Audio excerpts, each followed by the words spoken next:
Hello everyone, I'm Kiara, and if you're here, you're probably expecting a story that will send shivers down your spine.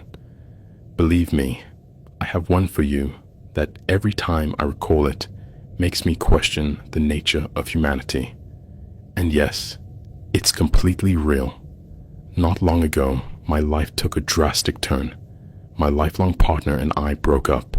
I won't go into details, but it was a hard blow. I felt lost, alone, and to be honest, quite vulnerable. My friends, in an attempt to pull me out of my shell and the monotony of my couch and TV shows, encouraged me to start dating again, to meet new people. Kiara, you have to move on, Sarah, my best friend, would say, with that look that didn't take no for an answer. Reluctantly, I agreed to try dating apps. I thought, what could happen? Just a coffee, a dinner, something light to distract me. How wrong I was. Weeks passed with swipes left and right, bland conversations, and a couple of dates that went nowhere. I was starting to lose hope, thinking maybe the dating world wasn't for me, at least not at that moment. Then he appeared. His profile was normal. Nothing stood out for better or worse. He had a pleasant smile, light-colored eyes, and seemed well-dressed in his photos. His name was David. We exchanged a few messages. He was charming, witty, and seemed genuinely interested in what I had to say. We talked about everything, our jobs, hobbies, even our dreams. I felt a bit more hopeful, as if maybe not all was lost. After a week of messaging, he invited me to dinner. He suggested a cozy Italian restaurant downtown, not too fancy, but with a nice atmosphere. I thought it was a good sign, not the typical dimly lit bar. The day of the date arrived. I took my time getting ready. I chose a dress that made me feel good, put on some makeup, and wore my favorite earrings. I looked in the mirror and for the first time in a long while, saw the old Kiara, the one who enjoyed life and dating. There was a twinge of nervousness, yes, but also genuine excitement. I texted Sarah to let her know where I was going and with whom, just as a precaution, as I always do. She wished me luck. When I arrived at the restaurant, David was already there, waiting at the entrance. He stood up as soon as he saw me. "Kiara, you look beautiful," he said with a smile. I blushed a little.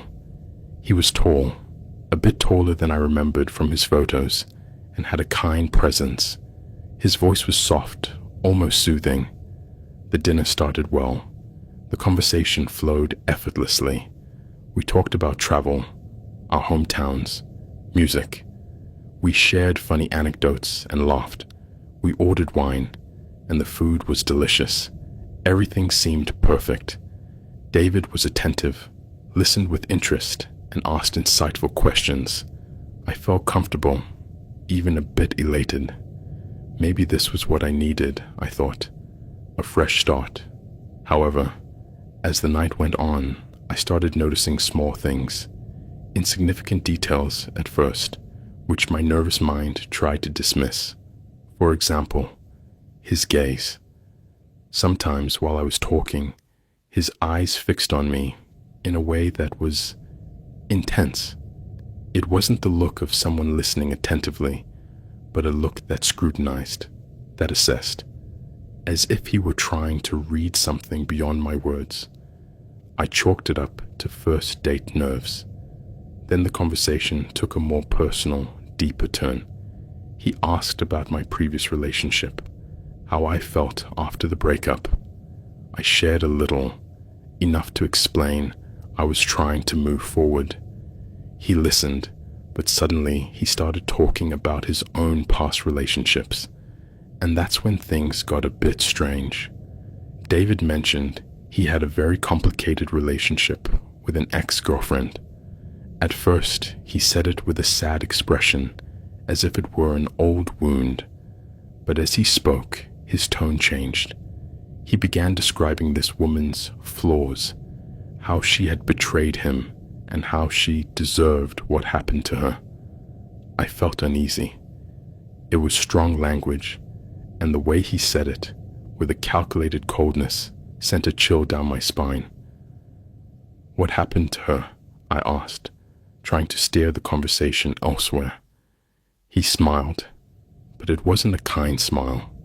It was a smile that didn't reach his eyes. She learned her lesson. People who betray deserve to be punished, don't you think, Kiara? My heart skipped a beat. I didn't know what to say. I tried to change the subject, to talk about something lighter, but David kept circling back to that point, to the idea of betrayal and punishment. I felt trapped.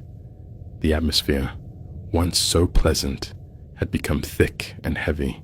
We finished dinner, or at least I tried to. He seemed in no hurry. When I asked for the check, he insisted on paying, which is normal. But then, when I suggested it was time to go, he proposed going for a drink at a nearby bar. I didn't want to go, but I didn't know how to say no without seeming rude, without fueling that strange intensity I sensed in him. My instincts screamed at me to run, but my socially conditioned side told me to be polite. I gave in. The bar was noisy, which was a relief.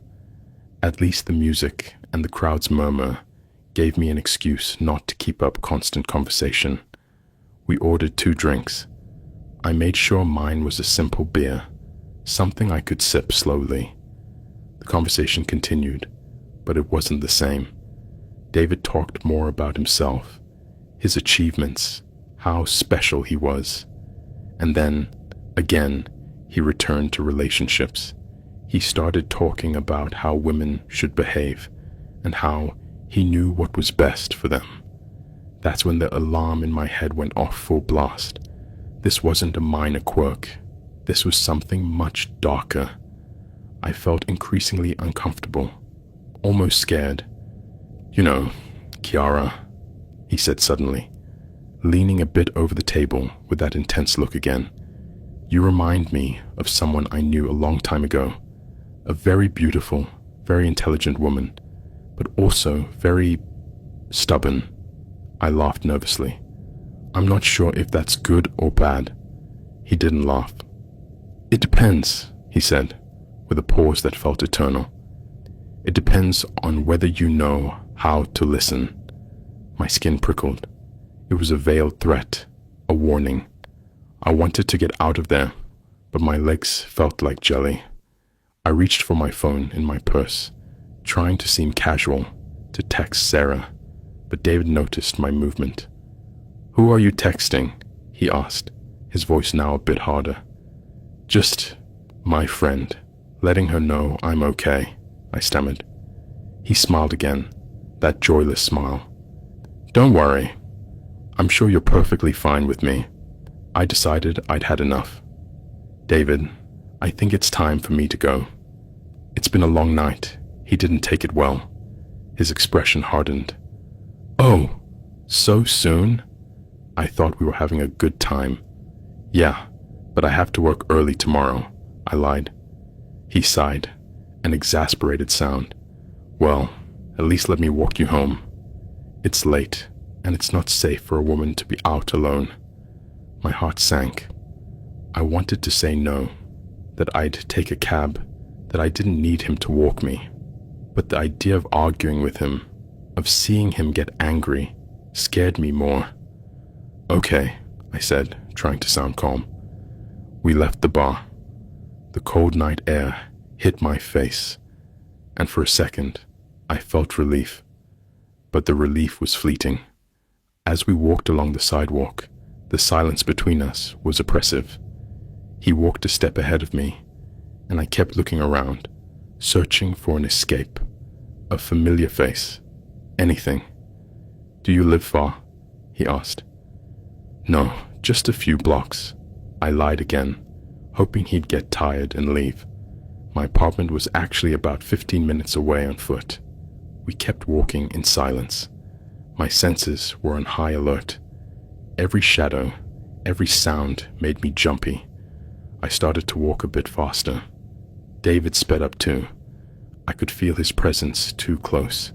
We passed a dimly lit street with few buildings and many trees. That's when David stopped abruptly. I stopped too, my heart pounding in my chest. "What's wrong?" I asked, my voice barely a whisper. He turned to look at me. The kind smile was gone completely. His eyes were cold, almost empty. "Kiara, you're a very, very beautiful woman." The compliment felt like a threat. I tried to step back, but he moved closer, cutting off my escape. "But you have a problem," he continued. "You're too independent. Women like you don't know what's good for them. They need someone to guide them, to show them the way." My mind was screaming. This man was not okay. Not at all. "David, please, let me go," I said, my voice trembling. He ignored me. His hand rose toward my face. I closed my eyes, bracing for the worst. But his hand didn't hit me. Instead, his thumb caressed my cheek in a way that made me feel even more sickened. "You need to be taught a lesson, Kiara. A lesson you'll never forget." That's when I saw the metallic glint. In his other hand, he was holding something. It was a knife, small but big enough to do serious harm. The blade gleamed under the faint streetlight. My blood froze. My body froze for a second, but then pure adrenaline surged through me. I couldn't stay there. I couldn't. I had to run. In a desperate move, I shoved David. He wasn't expecting it. He stumbled back, enough for me to turn and run. I ran like I'd never run before. I didn't look back. I only heard the sound of my own footsteps, and then his behind me. "Kiara, come back here," he shouted, his voice laced with an icy fury that chilled my bones. My lungs burned. Tears streamed down my cheeks. I didn't know where I was going, only that I had to get away from him. I ran through streets I didn't know, ignoring the few cars that passed by. I tried to think of a safe place. Suddenly, I saw the lights of an open convenience store in the distance. An open store. It was my only chance. I ran toward it with all my strength. As I ran, I felt his footsteps getting closer. I could hear his breathing. My heart was pounding so hard, I thought it would burst out of my chest. Just as I reached the store's door, I heard a metallic sound. He was dangerously close. I pushed the door open and stumbled inside, nearly falling. The clerk, a young man restocking shelves, looked at me in surprise. "Help! A man is following me," I screamed, out of breath, pointing at the door. The clerk, with a confused expression, looked toward the door.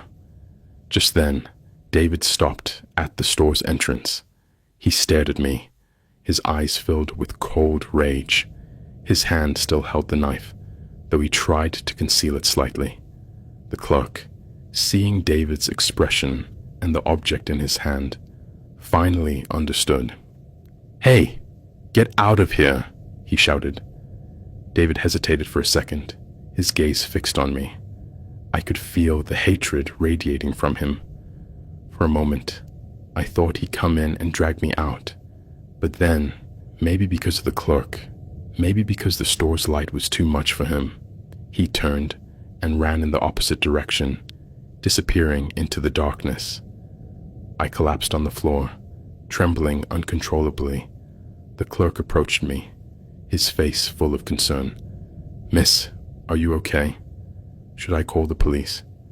Yes, please," I stammered, barely able to speak. "He has a knife. He tried to hurt me."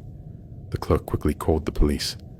I tried to catch my breath, my body shaking from adrenaline and fear. My mind replayed every detail of the night, every word, every look, every warning sign I'd ignored.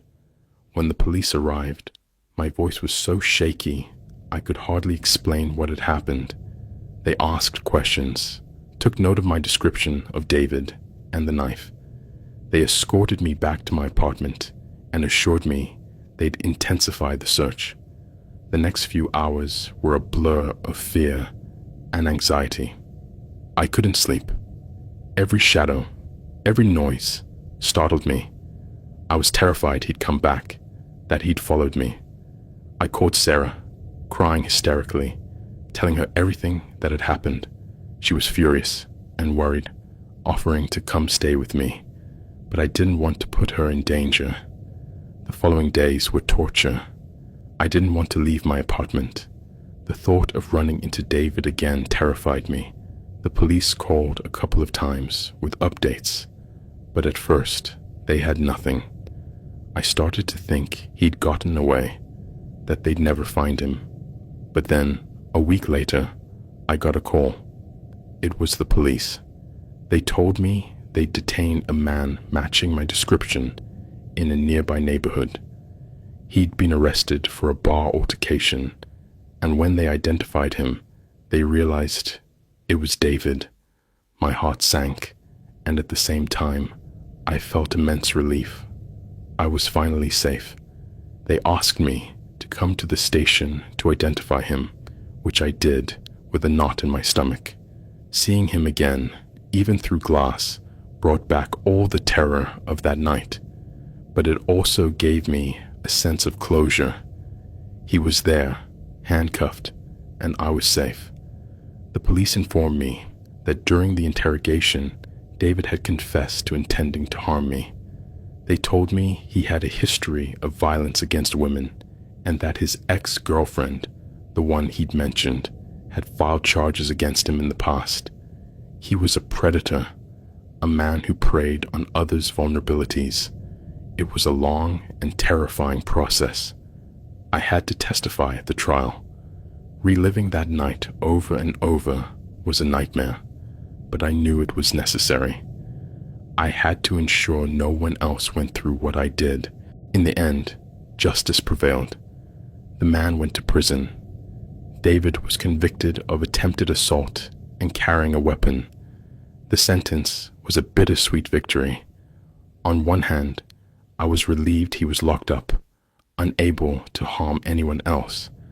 On the other, the experience left me with deep emotional scars. I still struggle to trust people. Dating is a minefield, but I'm working on it, step by step. I learned an invaluable lesson that night.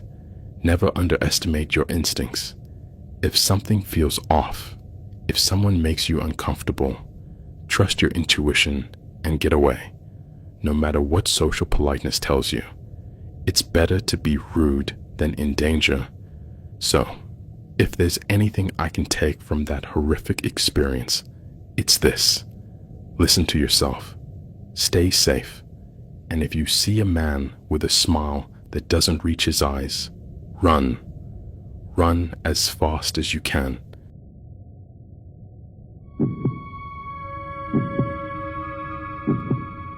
Wow, where do I even start? This happened not long ago. Yes, just recently, and I still struggle to sleep some nights. Honestly, I never thought something like this could happen to me. You always think these things only happen to others, you know, in movies, on the news. But no, it happened to me. My name is Pedro. I'm 28 years old, and I live in Austin, Texas. I work as a freelance graphic designer, so I spend most of my time at home, in front of the computer. Like many people, during the pandemic, I got bored and downloaded Tinder. I wasn't looking for anything serious, just to meet people, go out a bit, and well, if something came up, it'd be welcome. That's how I met Sarah. Her profile was pretty normal. Photos of her smiling, some with friends, others in nature. Her description said she liked indie music, museums, and hiking. Nothing out of the ordinary. We started talking, and at first, everything seemed to click. We had similar tastes, laughed at the same things, and the conversation flowed easily.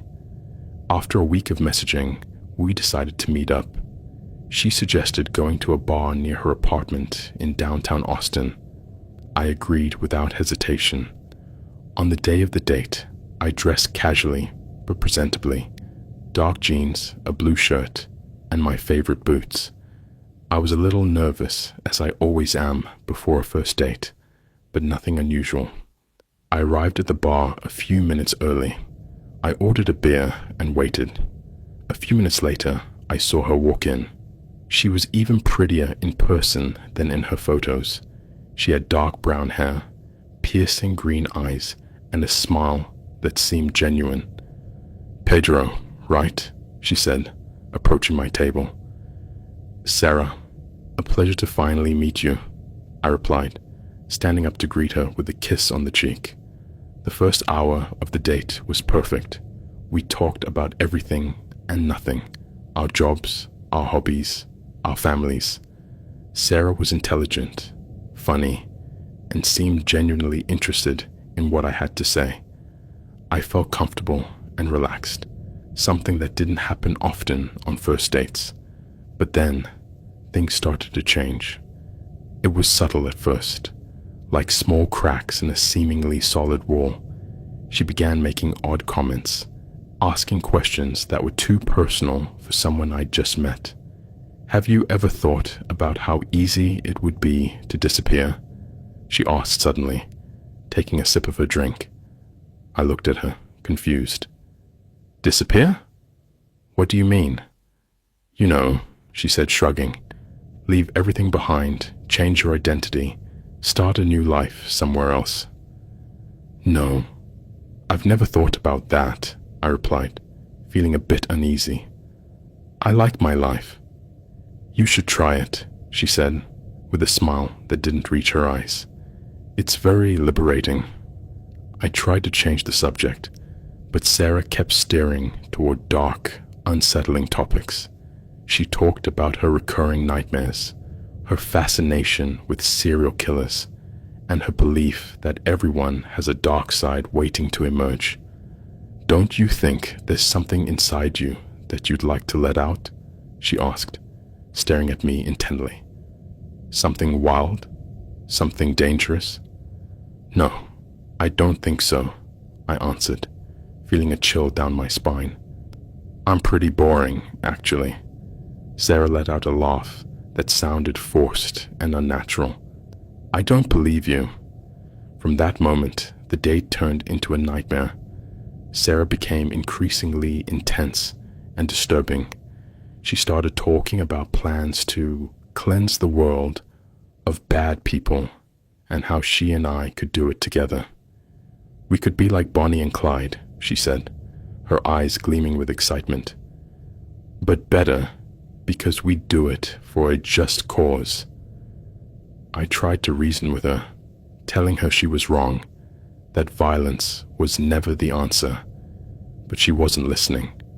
She seemed trapped in her own twisted reality. "You don't understand, Pedro," she said, grabbing my hand tightly. "The world is full of evil. Someone has to do something about it." I tried to pull my hand away, but she held on, her nails digging into my skin.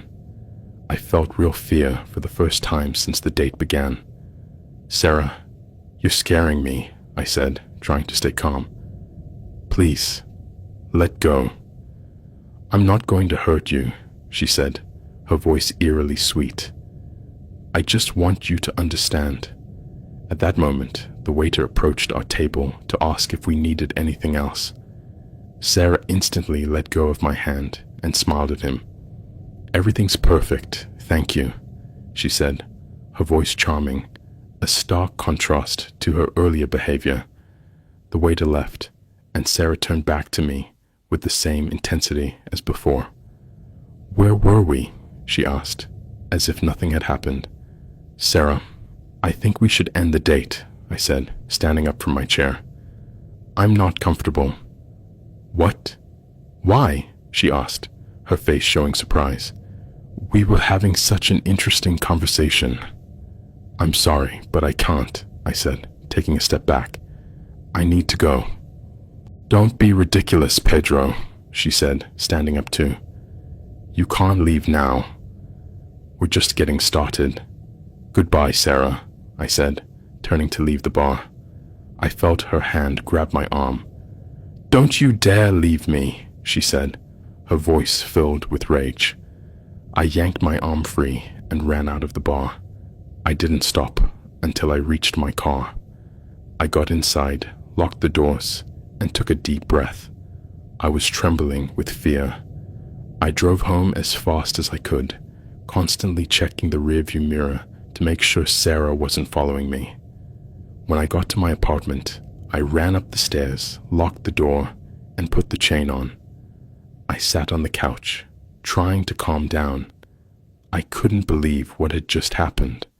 I'd had bad dates before, but never anything like this. Sarah was crazy, completely crazy. I decided to block her phone number and delete her profile from Tinder. I wanted nothing to do with her ever again. But my nightmare wasn't over. In the days that followed, I started noticing strange things. Small things at first, like the feeling of being watched. I heard noises outside my apartment at night, as if someone were walking in the hallway. I found objects moved out of place in my home. At first, I thought I was paranoid, that it was all in my head. But then things became more obvious. I started receiving anonymous phone calls with nothing but silence on the other end. I found notes with threatening messages taped to my apartment door. Once, I even found a photo of myself with my face crossed out in red ink. I was terrified. I knew it was Sarah. She was stalking me. I went to the police and told them everything that had happened. They said they needed evidence to take action. I showed them the notes and the photo, but they said it wasn't enough. They needed something more concrete to arrest her. I felt frustrated and desperate. I was alone and vulnerable, and I knew Sarah was out there, stalking me. I decided to take matters into my own hands. I installed security cameras in my apartment and changed all the locks. I started carrying pepper spray with me everywhere. I felt like I was living in a horror movie. One night, while working on my computer, I heard a loud noise coming from the front door. I jumped out of my chair and ran to the door, pepper spray in hand.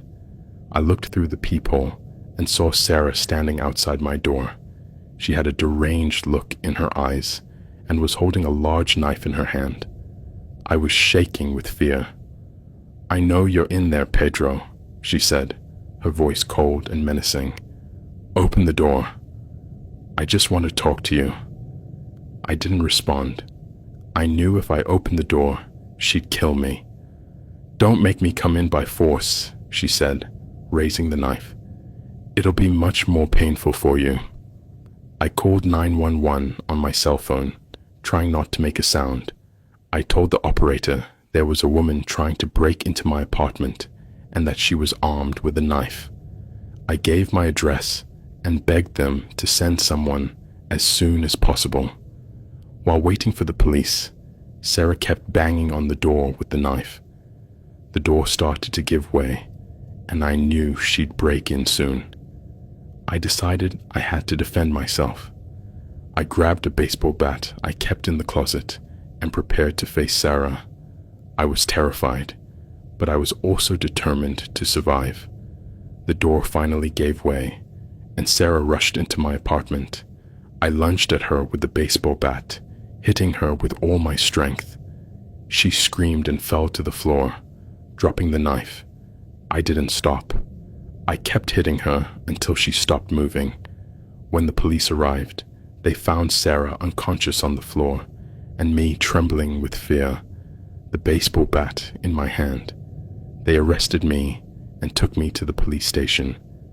They questioned me for hours, but they finally let me go after reviewing the security camera footage and listening to the 911 call. Sarah was taken to the hospital and later charged with attempted murder and stalking. She was put in jail while awaiting trial. I thought it was all over, that I was finally safe, but I was wrong. A few weeks later, I received a phone call from the jail. It was Sarah. "Pedro," she said, her voice soft and melancholic. "I wanted to tell you, I'm sorry." "Sorry?" I replied, feeling a mix of anger and confusion. "Sorry after everything you put me through?" "Yes," she said. "I realized I was wrong. I shouldn't have dragged you into my problems." "And why are you calling me now?" I asked. "I wanted to say goodbye," she said. "I'm going to do something terrible." "What do you mean?" I asked, feeling a sense of dread. "I'm going to kill myself," she said. "I can't live with what I've done." "Don't do that, Sarah," I said, trying to reason with her. "There's help available. You can get through this." "No, I can't," she said. "I'm too broken, too damaged. Please, Sarah," I pleaded. "Don't do it." But it was too late. Sarah hung up the phone. I immediately called the police and told them what had happened. I begged them to go to the jail to stop Sarah from killing herself. But they got there too late. Sarah had hanged herself in her cell. They found her dead a few hours later. I still can't believe this happened, that a simple Tinder date ended in such a horrific tragedy. I feel guilty. I feel responsible. I wonder if I could have done something differently to prevent Sarah from killing herself. But I know I can't change the past. I can only try to learn from it and move on with my life. But the truth is, I'll never be the same. I'll always have Sarah's image in my mind. The image of her deranged eyes. The image of the knife in her hand. The image of her lifeless body hanging from a rope. And I know I'll never forget the night I went on a date with a girl who wanted to murder me and then kill herself.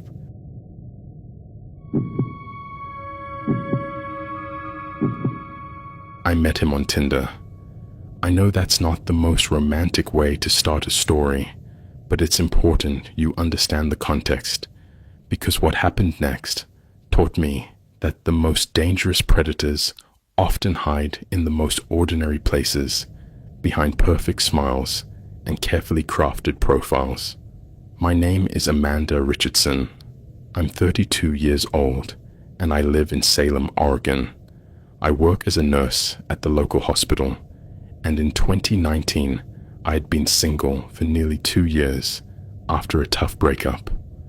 My friends had been pushing me to start dating again, so I finally gave in and downloaded Tinder. What I'm about to tell you happened in the summer of 2019, and it forever changed my perspective on dating, trust, and how vulnerable you can be when you least expect it. It also taught me that sometimes the difference between life and death can be as simple as an instinct, a moment of intuition you choose to follow, even when you don't fully understand why. But I'll start from the beginning, because to understand why what happened was so terrifying, you need to know what my life was like before that night, and how someone seemingly normal can turn into your worst nightmare. Salem is a mid-sized city with about 175,000 residents. It's the kind of place where you feel relatively safe, where people are friendly, where violent crime is rare. I'd lived there my whole life and never had an experience that made me question my personal safety. As a nurse, I was used to dealing with all kinds of people in crisis situations. I thought I had good instincts for reading people, for spotting when someone was dangerous or unstable. This confidence in my own judgment probably made me more vulnerable than I should have been. I'd been on Tinder for about 3 weeks when his profile popped up. His name was David Chen, 35 years old, and he worked as a software engineer for a company in Portland. His photos showed an attractive man with a warm smile kind eyes, and a professional appearance. He had pictures with dogs, pictures outdoors hiking, pictures at social gatherings with friends that seemed genuine. His bio was simple but appealing. Engineer who loves nature, good food, and deep conversations.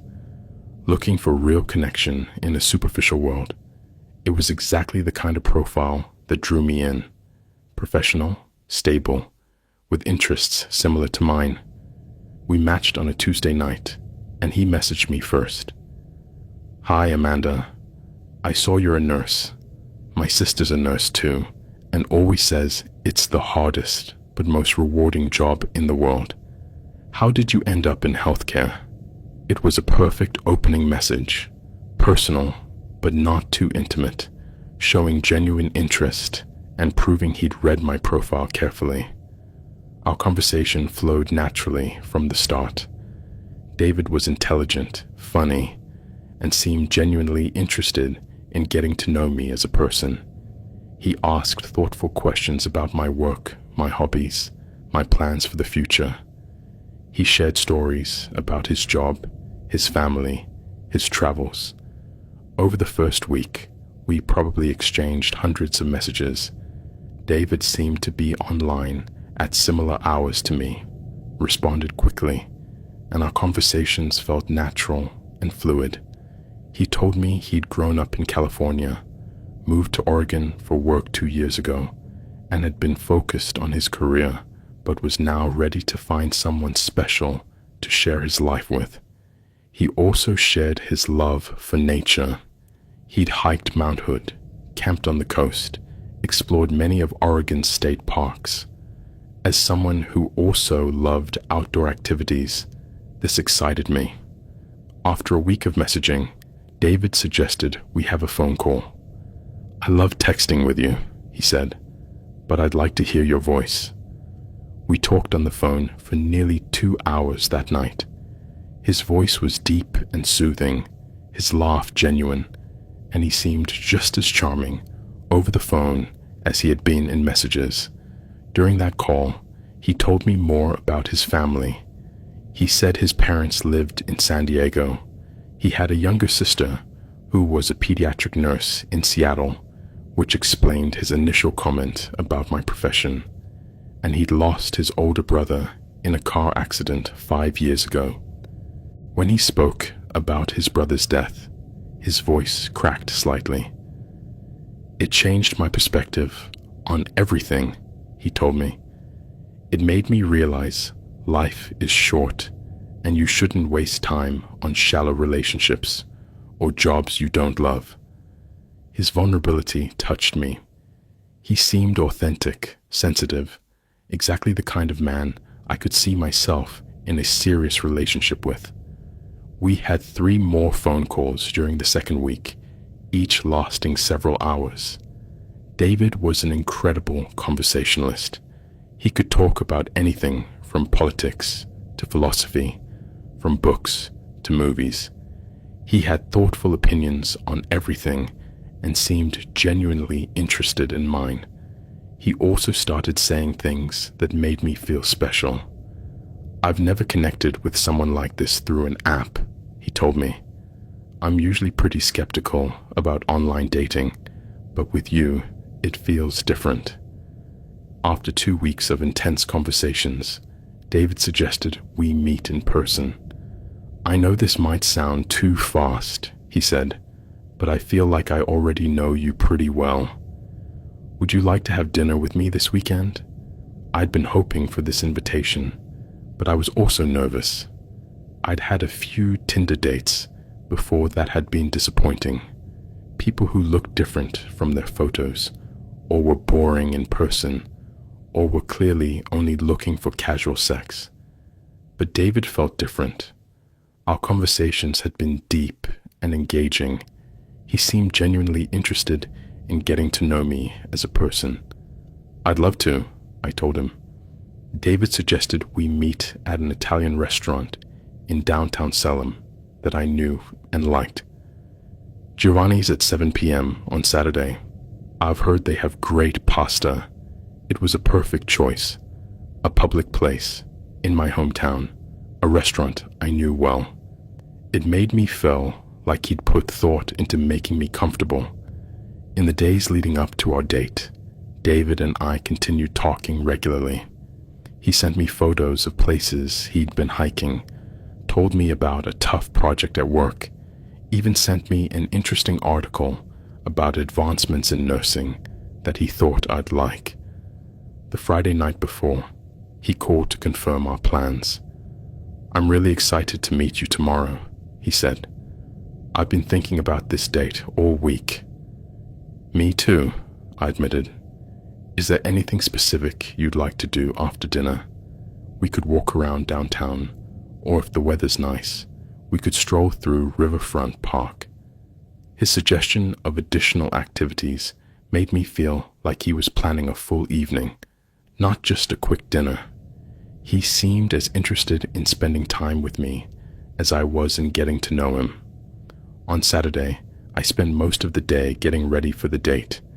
I did my hair, carefully chose my outfit, a blue dress that flattered me but wasn't too formal for a first meeting. I was nervous but excited. I arrived at Giovanni's a few minutes late on purpose. I didn't want to seem too eager.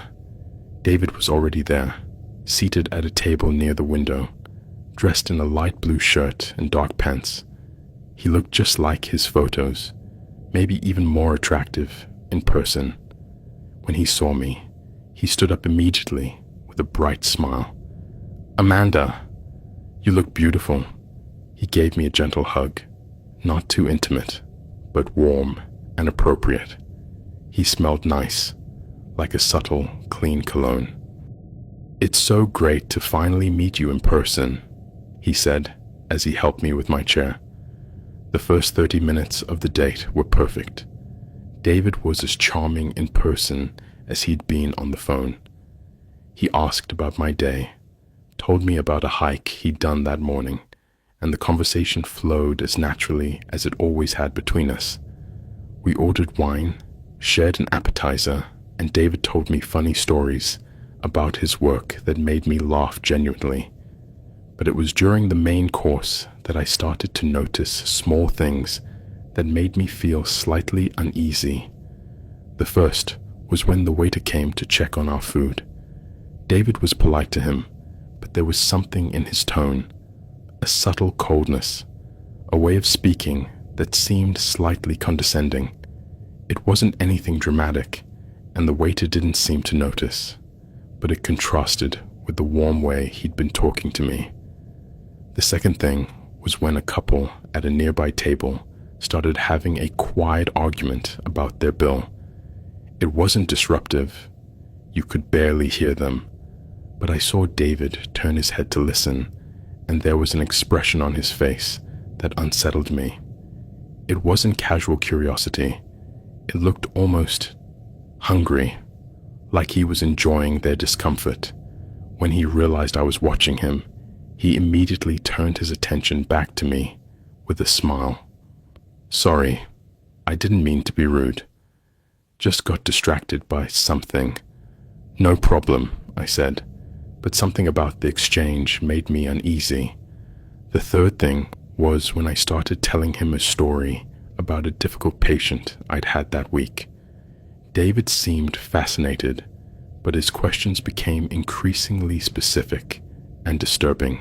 "Was the patient really in pain, or just looking for drugs?" he asked. "He was genuinely in pain," I explained. "He'd had major surgery." "But how can you be sure? I mean, people lie about pain all the time to get meds." "There are ways to assess pain beyond what the patient says," I told him. "But doesn't it bother you when people lie to you? Don't you want to, I don't know, teach them a lesson?" The way he said, "teach them a lesson," made me feel cold. There was something in his tone that implied more than just denying medication or reporting suspicious behavior. "My job is to care for patients," I said, "not to judge or punish them." David smiled, but it didn't reach his eyes. "Of course. You're a much more compassionate person than I am. After that, I tried to steer the conversation to lighter topics, but there was an underlying tension that hadn't been there before. When we finished dinner, David suggested we walk through Riverfront Park, as he'd mentioned on the phone. It's a beautiful night, he said, and I love walking after a good meal. Despite my slight reservations about some of his comments during dinner, David had been overall charming, and I'd been looking forward to extending our date. The park was only a few blocks from the restaurant, and there were usually other people there, even at night. Sure, I said. Sounds nice. David paid the bill despite my offer to split it, and we walked to the park. The sun was setting, but there was still enough light to see clearly. Riverfront Park is a beautiful spot along the Willamette River, with paved trails, benches, and picnic areas. During the day, it's full of families, joggers, and people walking dogs. In the early evenings, there's usually still enough activity to feel safe. But that night, for some reason, the park was emptier than usual. There were a few people in the distance, but the area where David led me was relatively secluded. We walked for about 20 minutes, talking about our plans for the rest of the weekend. David told me about a new hiking trail he wanted to try, and I shared about a book I was reading. But I gradually realized we were moving away from the more populated areas of the park and heading toward more remote sections. Where are we going? I asked. There's a beautiful spot, a bit further up, where you can see the river really well, he said. It's one of my favorite places in Salem. It was odd that he had a favorite place in Salem when he'd told me he lived in Portland and had only been in Oregon for 2 years. But before I could think too much about it, we reached an area of the park that was significantly darker and more isolated. There was a trail that veered off the main path and led toward a small grove near the river. David headed there without hesitation. David, I said, stopping, I think we should head back to the main park area. It's getting dark, he turned to me with an expression that sent a chill down my spine. For a moment, the mask of charm slipped, and I saw something in his eyes that terrified me. A coldness, a calculation that hadn't been there before. But then the smile returned. Of course, you're right. I just thought it'd be romantic to see the sunset over the water. Maybe another time, I said, trying to keep my voice light despite my heart starting to race. But instead of heading back to the main path, David stepped closer to me. Amanda, he said, his voice taking on a tone I hadn't heard before. Do you trust me? It was an odd question, and the way he asked it, with an intensity that felt more like a demand than a casual inquiry, made me instinctively step back. What do you mean? I asked. Just, do you trust me? Because I've been thinking about you since we started talking, and I feel like we could have something really special, but I need to know you trust me. There was something in his manner that felt manipulative, like he was trying to get me to say something he could use against me. David, I think we should head back to the car, I said. His expression changed again, and this time he didn't try to hide it. The smile vanished completely, and there was a coldness in his eyes that made me realize I was in real danger. Why do they always run? He asked, more to himself than to me. Just when things get interesting. The way he said always made me feel like I was going to be sick.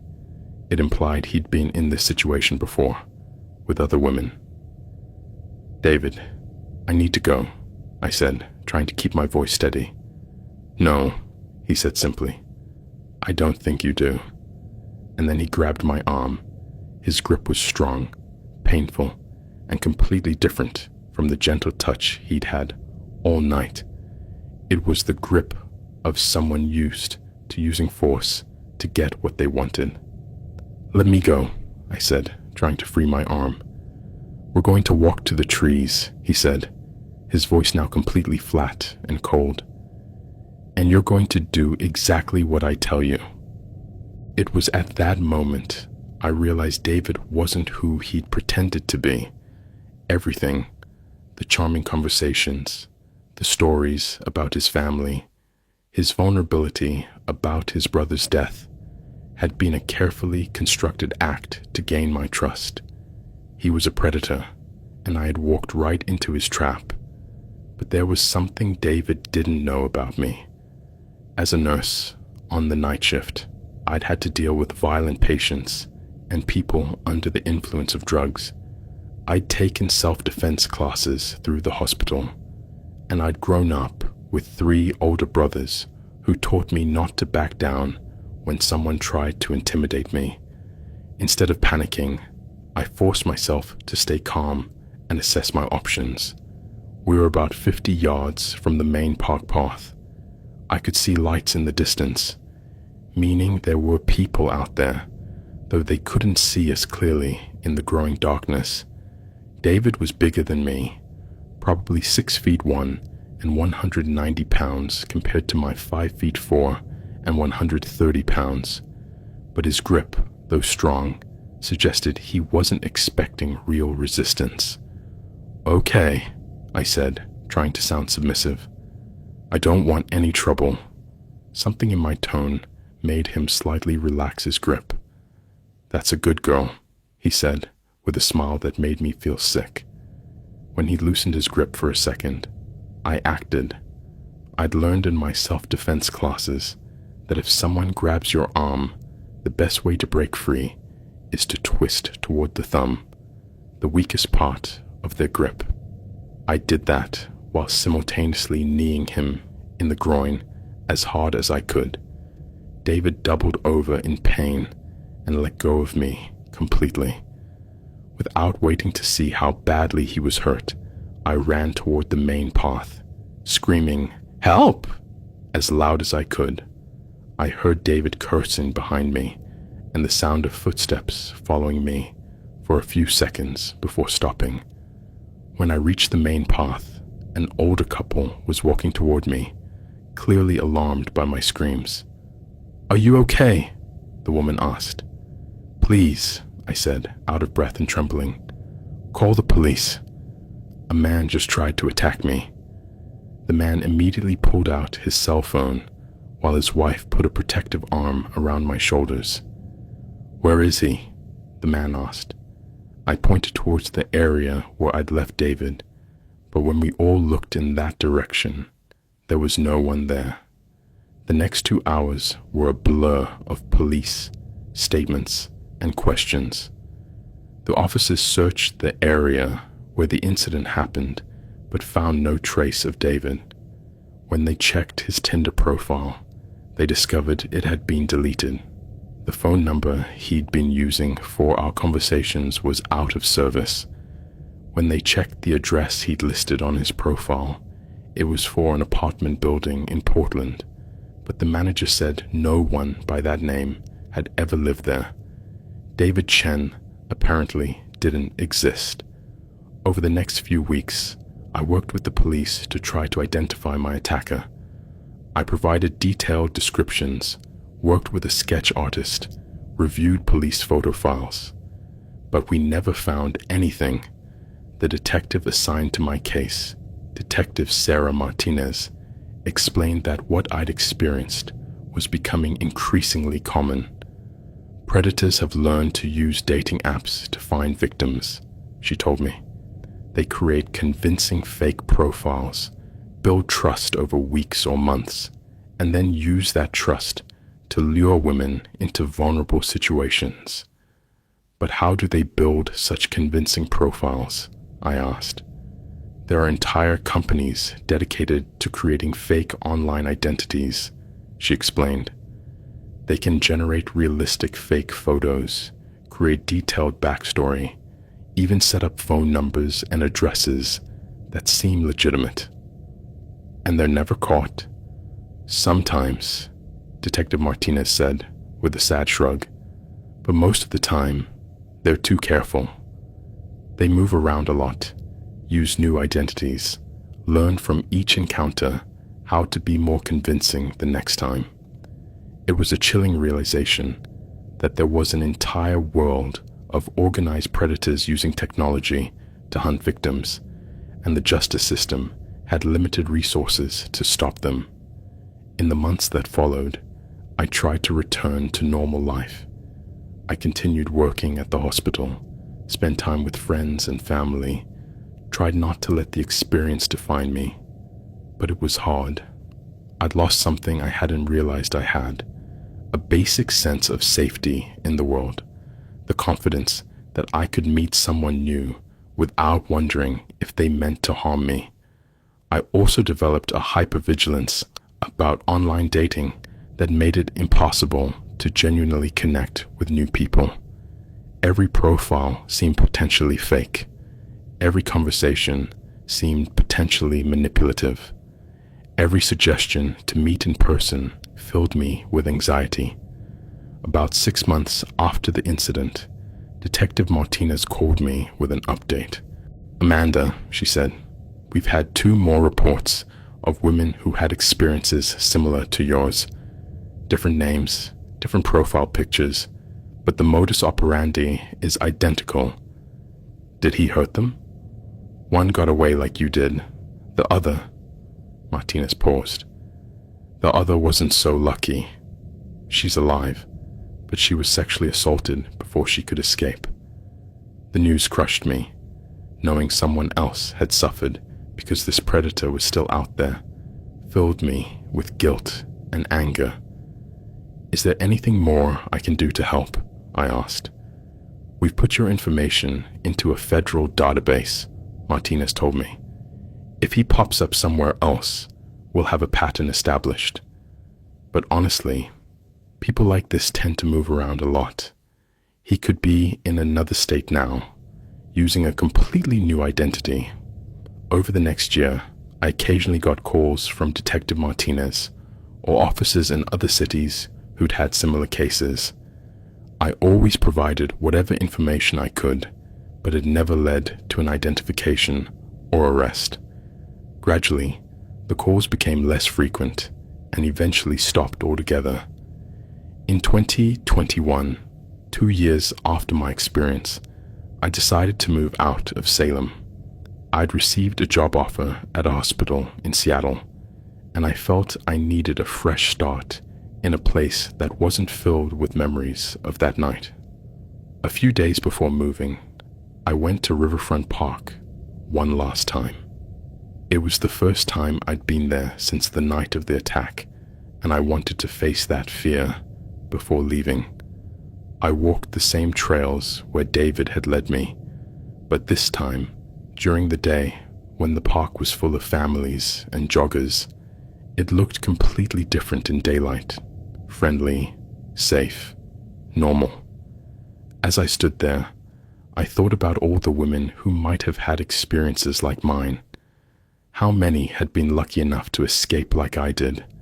How many hadn't been so lucky? I also thought about David, whoever he really was. Where was he now? Was he still preying on women? Or had something about my resistance scared him enough to change his behavior?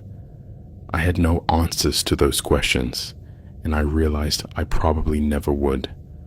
What I did know was that I'd survived something that taught me important lessons about trusting my instincts, about recognizing red flags, and about the fact that danger can come from the most unexpected sources. When I moved to Seattle, I decided I wanted to do something constructive with my experience. I started volunteering with organizations that help victims of violence, particularly women who'd been attacked by people they met online. I also began giving talks at local colleges about dating safety, sharing my story to help other young women recognize red flags and trust their instincts. It's been a way to turn something terrible into something that might help others. But even now, more than 4 years later, I still think about David regularly. Who was he really? Why did he choose to prey on women? Was there something in his past that turned him into a predator? Or was he born with that coldness I saw in his eyes? And the question that haunts me most, how many other women had fallen into his trap before me? How many had fallen after? I also wonder about the red flags I might have missed. Looking back on our conversations now, with the perspective of knowing who he really was, I can see some things that might have been indicators of his true nature. His questions about patients lying about pain, and his suggestion that they deserved to be taught a lesson. His fascination with the couple arguing at the restaurant, the way he treated the waiter, not overtly rude, but with a subtle coldness that contrasted with his warmth toward me. His knowledge of favorite places in Salem, despite claiming to live in Portland. But these had been subtle details, easy to rationalize or ignore when everything else about him seemed perfect. That's one of the scariest things about sophisticated predators. They're incredibly good at appearing normal, even charming. They know exactly what to say and do to gain trust. The David I met online, and for most of our date, had been a carefully constructed persona, designed specifically to lure women like me. Professional, intelligent, sensitive, looking for a real connection. He'd probably perfected this persona through multiple interactions with other victims, learning what worked and what didn't, constantly refining his act. It's a terrifying thought that there are people out there who see human relationships not as genuine connections, but as games they can win through manipulation and deceit. Now, when I meet new people, whether through dating apps, work, or social situations, there's always a part of me that's evaluating, looking for inconsistencies, trusting my instincts in a way I never did before. It's a more cautious way to live, but it's also a safer one. I never went back to dating apps. The few relationships I've had since have started through mutual friends or situations where I could observe the person in multiple contexts before being alone with them. I've also developed strict rules for dating. We always meet in public places. I always tell someone where I'm going and when I expect to be back, and I always trust my instincts if something feels off, no matter how irrational my concerns might seem. These precautions have made dating less spontaneous and romantic, but they've also helped me feel more in control of my own safety. The experience also taught me something important about trauma, that you can survive it and grow stronger from it, but it also changes you in ways that never fully go away. There's a part of me that will always be more cautious, more suspicious, less willing to trust than the woman I was before I met David. That's a loss of a certain innocence and openness I had before. But there are also gains, a stronger confidence in my own instincts, a deeper appreciation for genuine relationships, and a sense of purpose that comes from using my experience to help others. As for David himself, the guy ended up leaving town, and I never heard from him again. I never learned his real name, where he really came from, or where he went after that night. For all I know, he could be in any city in the US now, using a new identity, hunting new victims, or he could have been arrested for something completely unrelated and be in prison, or he could have died in a car accident. I have no way of knowing, and I've learned to live with that uncertainty. What I do know is that I survived an encounter with someone who clearly intended to seriously harm me. I know that my instincts and my self-defense training probably saved my life. And I know that while I couldn't stop David that night, I've been able to use my experience to educate other women about the dangers that might be lurking behind seemingly perfect dating profiles. That's not justice exactly, but it's something. And sometimes, when you've survived something like what I survived, something has to be enough. The truth is, there are monsters in the world who look like normal people.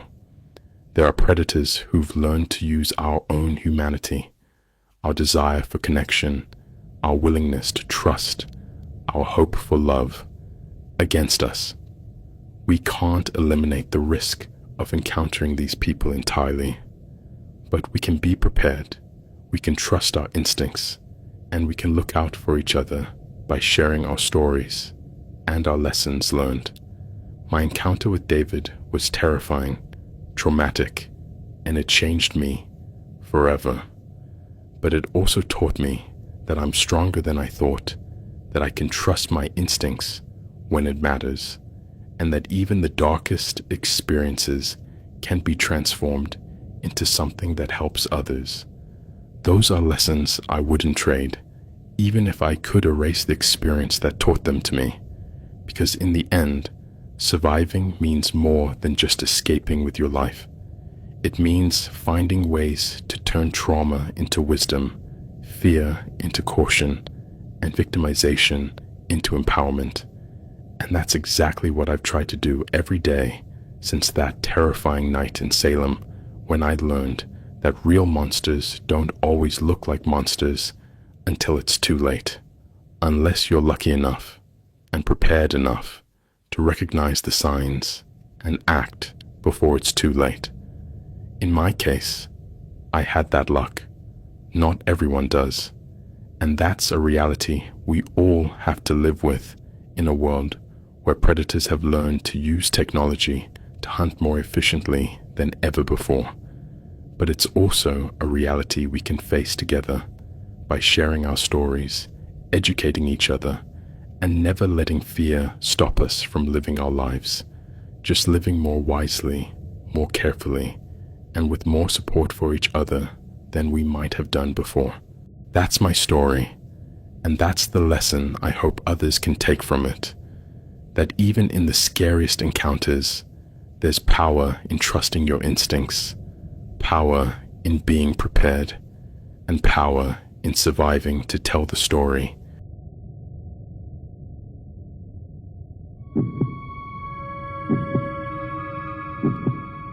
I need advice or help from someone because this is spiraling out of control. My name is Joseph Miller. I'm 34 years old. I live in Portland, Oregon, and what I'm about to tell you is why I can no longer sleep peacefully, why I've changed my phone number 6 times, and why I'm considering moving to another state just to try to reclaim something resembling a normal life. What started as a seemingly normal date turned into the most terrifying year of my life. And it taught me that stalking doesn't always come from where you expect. Sometimes it comes wrapped in sweet smiles, convincing tears, and an obsession that knows no boundaries or reason. But I'll start from the beginning, because to understand why this situation has consumed me so much, you need to know what my life was like before I met Madison Cooper, and how a single date can turn into a nightmare that lasts months. I work as a graphic designer for a mid-sized agency in Portland. It's a job I enjoy. I have good colleagues, and I earn enough to live comfortably in a 1-bedroom apartment on the west side of the city. I'm a pretty low-key person. I like reading, watching movies, occasionally hanging out with friends. Nothing too dramatic. I'd been single for about 8 months after an amicable breakup with my ex-girlfriend Sarah. I wasn't desperate to find someone new, but my friends had been pushing me to get out more, so I occasionally used dating apps or agreed to blind dates they set up. I met Madison at a party hosted by my friend Mike in March of 2022.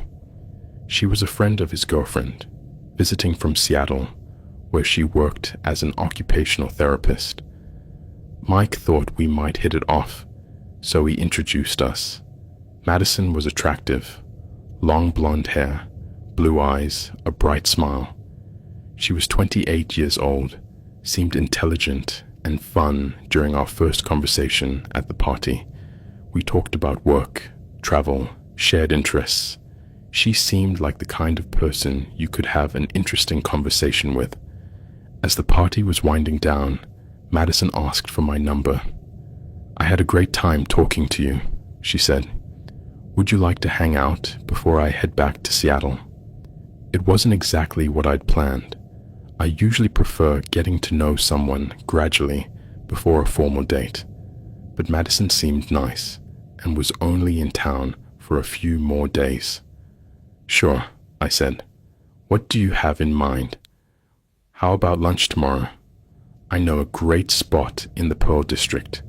We agreed to meet the next day at 12:30 p.m. The date started normally.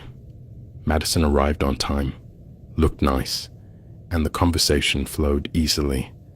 She told me about her job in Seattle, how she'd grown up in Oregon but moved away for college and stayed. But during lunch, I started noticing some things that made me feel slightly uneasy. First, Madison asked a lot of very personal questions for a first date, not just about my job and hobbies, but about my past relationships, my family plans, even my finances. "Did your ex-girlfriend live with you?" she asked. "Why did you really break up? Do you still talk?" When I told her Sarah and I had ended things amicably because we wanted different things in life, Madison seemed skeptical. "That's what people say when they don't want to admit the real truth," she said. "There's usually more drama than they let on." Second, Madison had a way of touching me constantly during the conversation. My arm, my hand, my shoulder. It wasn't necessarily inappropriate, but it was a lot of physical contact for someone I'd just met. Third, when I mentioned I'd have to leave early because I had plans with friends that night, Madison got visibly upset. "What kind of plans?" she asked. "Who are you going with?" "Just some work friends," I explained. "We're watching a game at a bar." "Are the girls there too?" The question caught me off guard. "Yeah, some of my colleagues are women." Madison went quiet for several minutes after that, and I could tell she was processing something that bothered her. Despite these odd moments, Madison was mostly charming during lunch. She was intelligent, funny, and seemed genuinely interested in getting to know me. When we finished eating, she suggested we walk around downtown. During our walk, Madison relaxed more and became the fun person I'd met at the party. She told funny stories about her job. We made jokes about passers-by, and I genuinely enjoyed her company. When it was time to say goodbye, Madison gave me a long hug. "I had an amazing time with you," she said. "Can we do this again when I'm back in Portland?" "Of course," I said. "Let me know when you're in town again." "What if I don't wait that long?" she asked, with a smile that seemed half joking, half serious. "What do you mean?" "I could drive down from Seattle next weekend. It's only 3 hours." It was a surprising suggestion. Driving 6 hours round trip for a second date with someone she'd met yesterday. But Madison seemed excited about the idea. "Let's see how the week goes," I said diplomatically. That night, while I was at the bar with my colleagues, I received 3 text messages from Madison. The first was sweet. "Thanks for such a fun lunch. Already looking forward to seeing you again." The second was more intense. "I keep thinking about our conversation. I feel like you really get me." The third made me uncomfortable.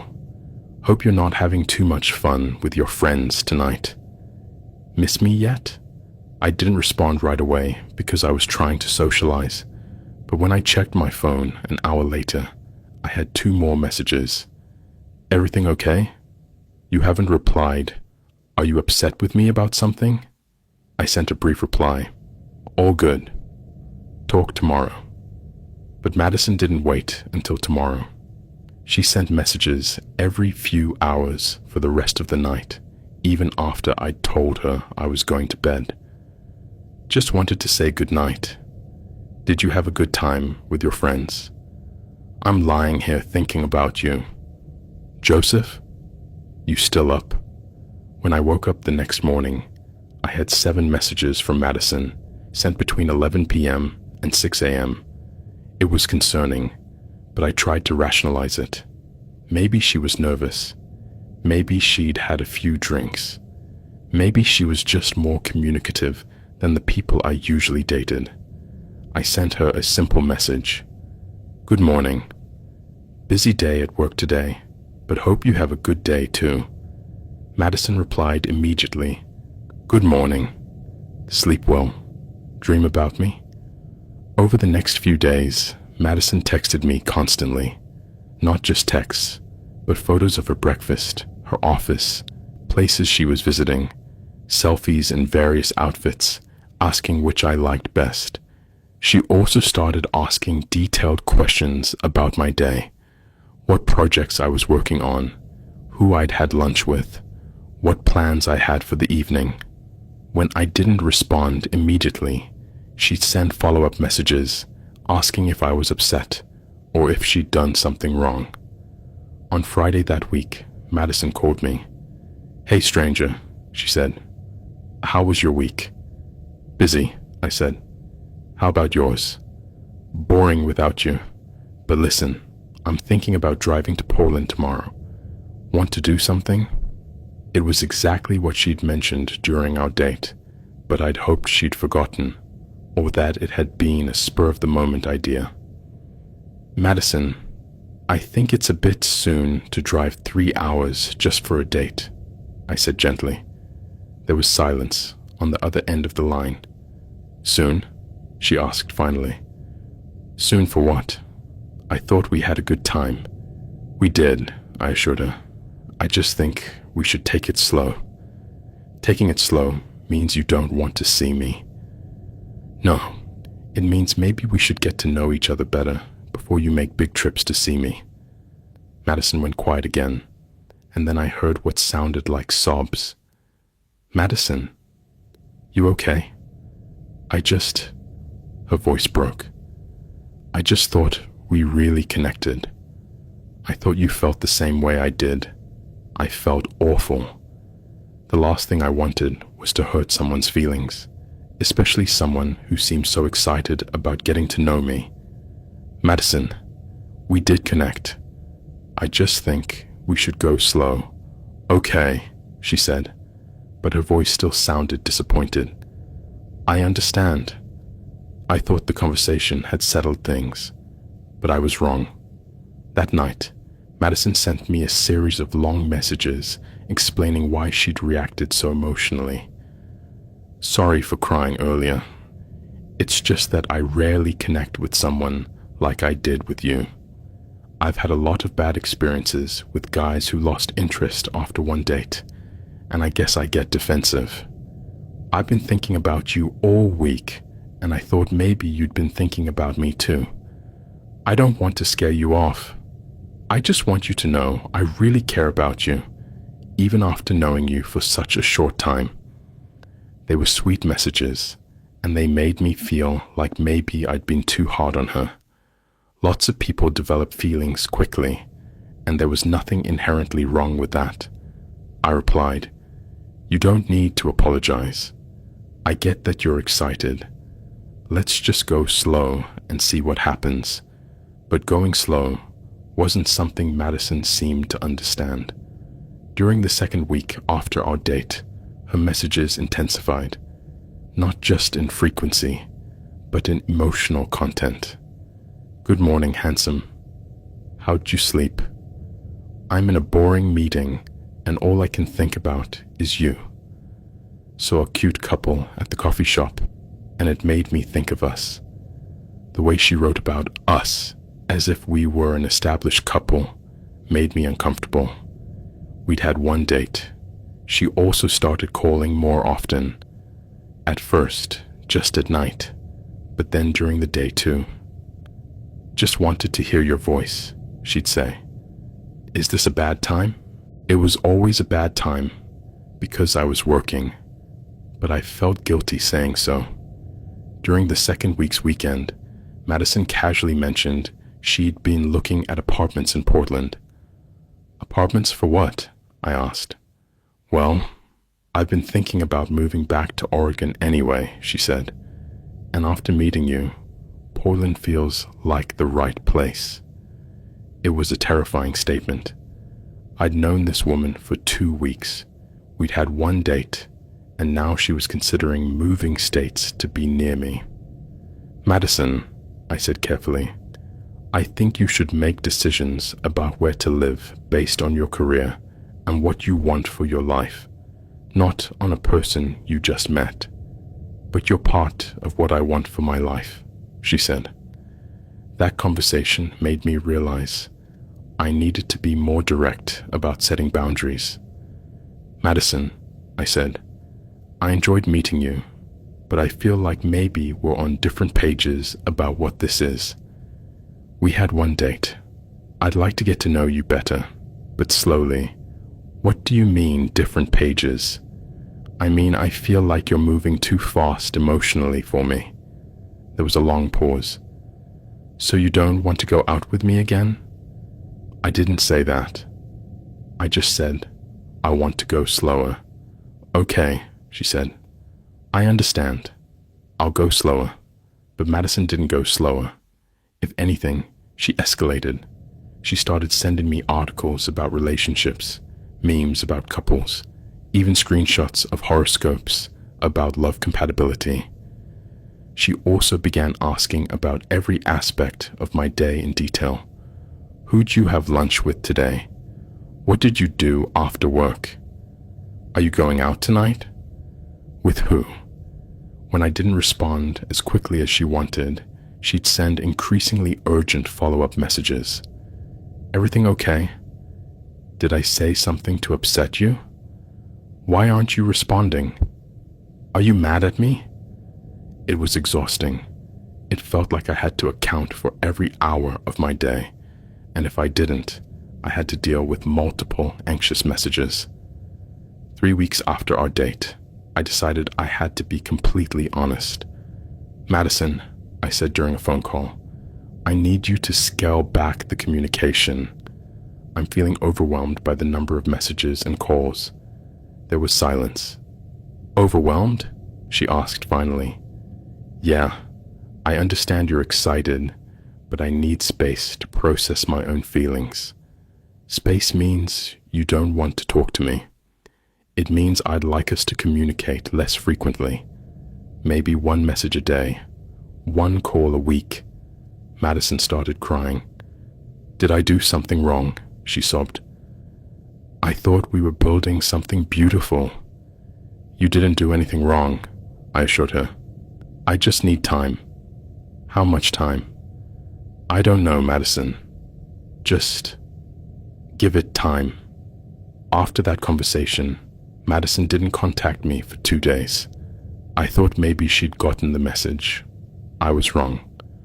On the 3rd day, I received a long message explaining that she'd been working on herself and understood my concerns. "I've been thinking about what you said, and you're right. I've been too intense. It's just that I rarely feel this connected to someone, and I guess I get carried away. I'm going to work on giving you space, but I want you to know I really care about you, and I hope we can try this again when you're ready." It was a thoughtful, mature message, and it gave me hope that maybe things could normalize. But that same night, I received another series of messages. "Did you read my message earlier? Just want to make sure you understand I'm working on changing. Can we talk tomorrow? Just 5 minutes." And then began what I can only describe as systematic emotional manipulation. Madison would alternate between periods of giving me space, lasting 2 days at most, and then bombarding me with messages about how much she missed me, how much she'd been thinking about me, and how hard it was for her not to talk to me. I know you said you need space, but I'm going through a really tough time at work, and I really need to talk to someone who cares about me. I don't have anyone else to talk to about this. You're the only person who really gets me. Just a quick message to let you know I'm okay. You don't need to respond if you don't want to. But then, when I didn't respond, she'd send follow-up messages. Did you get my message? I'm starting to wonder if you actually care about me. Maybe I misread our connection. It was a constant cycle. Madison would make me feel guilty for not responding, then apologize for being too needy, then reach out again with some emotional crisis that supposedly required my immediate support.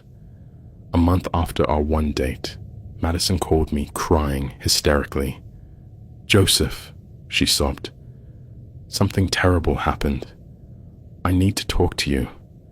Despite my reservations about her behavior, I couldn't ignore someone who sounded so distraught. "What happened?" I asked. "My grandmother died," she told me through sobs. "She was the most important person in my life, and I don't have anyone else to talk to about this." I felt terrible for her. Regardless of our issues, no one deserves to go through the loss of a loved one alone. "I'm so sorry, Madison," I said. "Is there anything I can do to help?" Could you talk to me? It doesn't have to be about us. I just need a friendly voice." We talked for an hour while Madison told me stories about her grandmother and cried about her loss. She seemed genuinely devastated, and I was glad I could offer some comfort. "Thank you," she said at the end of the call. "I really needed this. You're such a good person, Joseph." Over the next few days, Madison sent me updates about the funeral arrangements and how hard it was for her to deal with everything. "I know you asked for space, but this is so hard. Your support means everything to me." A week after the funeral, Madison sent me photos from the service and thanked me again for being there for her during her hardest time. But then, things took a strange turn. Madison started referencing conversations we'd had during her grief as evidence that we had a special connection. "The fact that you were there for me when I needed you most shows what kind of man you are," she wrote. "It's exactly why I fell in love with you." "Fell in love" was a phrase she'd never used before, and it alarmed me. "Madison," I wrote back, "I'm glad I could help you through a tough time, but that doesn't change the fact that I need space to figure out what I want." Her response was immediate and emotional. "How can you say that after everything we've shared? After how you supported me when I was broken? Supporting someone through a loss is what decent humans do," I replied. "It doesn't mean we're in a relationship." Madison didn't respond for several hours, and then I received a message that chilled me. "I guess I mistook your kindness for something deeper, but now I see who you really are." The tone had shifted completely. This was no longer the vulnerable Madison who needed support. This was someone who felt betrayed and wronged. Over the next few days, I received a series of long messages where Madison reinterpreted our entire interaction as evidence that I'd manipulated and emotionally used her. "You made me think you cared about me," she wrote. "You gave me hope and then took it away. Do you know how cruel that is? You were pretending to be interested the whole time just to keep me as an emotional backup." "I never meant to hurt you," I replied. "I tried to be honest about my feelings from the start." "Honest?" she responded. "When were you honest?" "When you said we'd take things slow but never told me you had no real intention of dating me again. She had a point, and it made me question whether I'd been sending mixed signals. Maybe I should have been clearer from the start that I wasn't interested in a serious relationship. You're right, I wrote. I should have been clearer. I'm sorry if I gave you false hope. I thought an apology might help resolve things, but it had the opposite effect. An apology? Madison replied. That's it? After everything you put me through? What more do you want me to do? I asked. I want you to admit you manipulated me. I want you to admit you knew exactly what you were doing when you kept me emotionally available without any intention of a real relationship with me. I didn't know how to respond to that. From my perspective, I tried to be kind while setting boundaries, but Madison saw it as deliberate manipulation. I didn't mean to manipulate you, I wrote, but I clearly hurt your feelings, and I'm sorry. Sorry isn't enough, she replied, and then the most intense phase of the stalking began. Madison started sending me messages multiple times a day, but now they weren't messages of affection or pleas to give her a chance. They were messages designed to make me feel guilty, confused, and responsible for her emotional pain. Do you know what it's like to stay up all night wondering what you did wrong? Do you know what it's like to trust someone completely and then find out it was all a lie? You've ruined my ability to trust men. I hope you're happy. She also began dissecting every interaction we'd had, reinterpreting it through the lens of supposed manipulation. When you said you wanted to go slow, you knew it was a way to keep me waiting without committing to anything. When you were supportive during my grandmother's death, you were calculating exactly how much kindness to fake to keep me hooked. Every sorry you said was just another manipulation to avoid taking real responsibility for what you did to me. It was exhausting to read these messages, but they also made me question my own perception of events. Had I been manipulative without realizing it? Had I sent mixed signals? Was I really responsible for the pain Madison was experiencing? After 2 weeks of these daily messages, I decided I had to end all communication. Madison, I wrote, I understand you're hurt, and I'm sorry for my part in that. But these messages aren't helping either of us move on. I need you to stop contacting me. Her response was immediate. So now you're blocking me? That's your solution? Just pretending I don't exist? I'm not blocking you, I replied. I'm just asking you to respect my request for no contact. And if I don't, she wrote, what are you going to do then? It was a terrifying question, because it implied she had no intention of respecting my boundaries. I hope you'll respect my request, I wrote. But if you don't, I'll have to block your number. Go ahead, she replied. There are plenty of ways to contact you. That threat made me feel genuinely scared for the first time. I blocked Madison's number that night. For 3 days, I didn't receive any messages. I thought maybe it had worked. Then messages started coming from unknown numbers. Hi, Joseph. It's Madison. I know you blocked my number, but I really need to talk to you. You can't just block me and pretend I don't exist. This isn't over until we have a real conversation about what happened. I blocked those numbers too, but more kept coming. Madison had started using prepaid phone numbers, free messaging apps, even social media accounts to contact me. She also began showing up at my workplace. The first day I saw her standing outside my office building, I thought maybe it was a coincidence. Portland isn't that big of a city, and she could have had business in the area. But when she saw me, she approached immediately.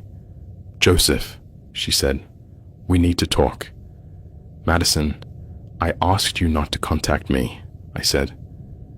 You can't just ignore this, she said. You can't treat people like this and think there are no consequences. I'm not ignoring you to be cruel, I explained. I'm ignoring you because I need this to stop. This? She asked. What's this? My existence? The fact that I have feelings. There were other employees from my office around, and the conversation was drawing attention. I felt embarrassed and anxious. Madison, I can't do this here, I said. This is my workplace. Then tell me where we can talk, she said, because I'm not leaving until we have a real conversation. We're not going to have a conversation, I said. I asked you to respect my boundaries, and you're not doing that. Madison started crying right there on the sidewalk. How can you be so cold? She sobbed. How can you just cut off someone who cares about you? It was an awful scene. Madison crying, me trying to calm her while also trying to get away from her. My colleagues clearly uncomfortable, but unsure whether to intervene. Finally, I managed to get into my building and take the elevator. When I looked outside, Madison was still standing on the sidewalk, staring up at my office windows. That night, I received a series of messages from unknown numbers. It was humiliating to have you ignore me like that in public. All I wanted was 5 minutes to talk like adults. But I guess that's too much to ask from someone as selfish as you. The next day, Madison was there again. This time, when she saw me, she didn't approach. She just stood where she knew I'd see her, staring at me. It was almost more unsettling than when she'd confronted me directly. When I got to my office, my boss asked if everything was okay. There's a woman who's been waiting outside for the last 2 days, he said. Some employees are concerned. I had to explain the situation, which was deeply embarrassing. Admitting I was being stalked by someone I'd gone on one date with made me feel like it was somehow my fault. Have you contacted the police? My boss asked. I'm not sure she's done anything illegal, I said. She's just standing on a public sidewalk. But if she's following you and contacting you after you asked her to stop, that's harassment. My boss was right, but part of me resisted involving the authorities. Madison hadn't threatened to harm me physically. She was just being persistent in a way that made me uncomfortable. But when Madison showed up for the 3rd consecutive day, I knew I had to do something. This time, instead of just standing there, she followed me when I left work. She kept her distance, but it was obvious she was following me as I walked to my car. Madison, I shouted, stop. I'm on a public sidewalk, she shouted back. I'm not doing anything wrong. Technically, she was right, but it was terrifying to be followed like that. When I got to my car, Madison came closer. Just give me 5 minutes, she said. 5 minutes to explain why you hurt me so much, and then I'll leave you alone. You've had months to explain, I said, and I asked you to stop. But you never really listened, she insisted. You never understood my perspective. I understand your perspective, I said. You feel like I hurt you. I'm sorry for that, but that doesn't give you the right to stalk me. Stalk you? Madison laughed bitterly. Trying to have an honest conversation about what you did to me is stalking? I got in my car and drove away, but I could see Madison in my rearview mirror, standing in the parking lot, watching me leave. That night, I called the police. The officer who took my report was sympathetic but honest about the limitations of what they could do. If she hasn't threatened to harm you physically and she's standing in public places, it's hard to pursue this criminally, he explained. But we can file a report and talk to her about stopping contact with you. What if she doesn't stop? Then you can request a restraining order, but you'll need to show you're in reasonable fear for your safety. The officers visited Madison at her hotel. She'd been staying in Portland the whole week. According to the report, she insisted she was only trying to have a mature conversation with me and hadn't done anything wrong. She promised to stop showing up at my workplace, but didn't promise to stop contacting me entirely. She says she feels like she deserves a proper explanation from you, the officer told me. We explained that you're no longer obligated to communicate with her, but I'm not sure she got the message. For the next few days, Madison didn't show up at my office, but the messages from unknown numbers continued. Now they included references to having spoken with the police. I can't believe you called the police instead of just talking to me like an adult. Having officers come confront me was unnecessary and cruel. All I wanted was understanding, and you escalated this like I'm some kind of criminal. She also started sending messages about how her life had been affected by the whole situation. I lost days of work coming to Portland trying to resolve this with you. My friends think I'm crazy for caring so much about someone who clearly doesn't care about me. My parents keep asking why I'm so upset, and I can't explain to them that the man I thought I could trust turned out to be so cruel. These guilt-inducing messages were almost more exhausting than the direct confrontation. A week after the police spoke to Madison, I thought maybe things had calmed down. The messages had slowed, and she hadn't shown up at my work. But then, the online phase of the stalking began. Madison started seeking me out on social media and commenting on my posts. At first, the comments were subtle, things that might seem friendly to anyone reading, but that I knew came from a place of obsession. Such a cute photo. You look happy. That restaurant looks amazing. Wish I could try it someday. But gradually, the comments became more pointed. It's interesting how you post about being authentic when we know the truth about how you treat people. Some people are really good at pretending to be decent online. She also started sending friend requests on multiple platforms using different names and profile pictures. When I blocked one account, another would pop up. Madison had created elaborate fake profiles just to access my social media. Some of the accounts pretended to be random women who had heard about me and wanted to connect. Others pretended to be professionals in my industry interested in my work. But there were always small clues that let me know it was Madison. References to conversations we'd had, knowledge about my life that only she would have. I also discovered Madison had been contacting my friends and colleagues on social media. My friend Mike sent me a screenshot of a message he'd received from an account he didn't recognize. Hi, I'm a friend of Joseph Miller. I'm trying to get in touch with him about something important, but I can't reach him directly. Could you ask him to contact me? It's about something he really needs to know. Mike had ignored the message, but it made me realize Madison was trying to use my friends to get to me. I contacted my close friends and family to warn them about the situation and ask them not to respond to any contact from Madison or unrecognized accounts.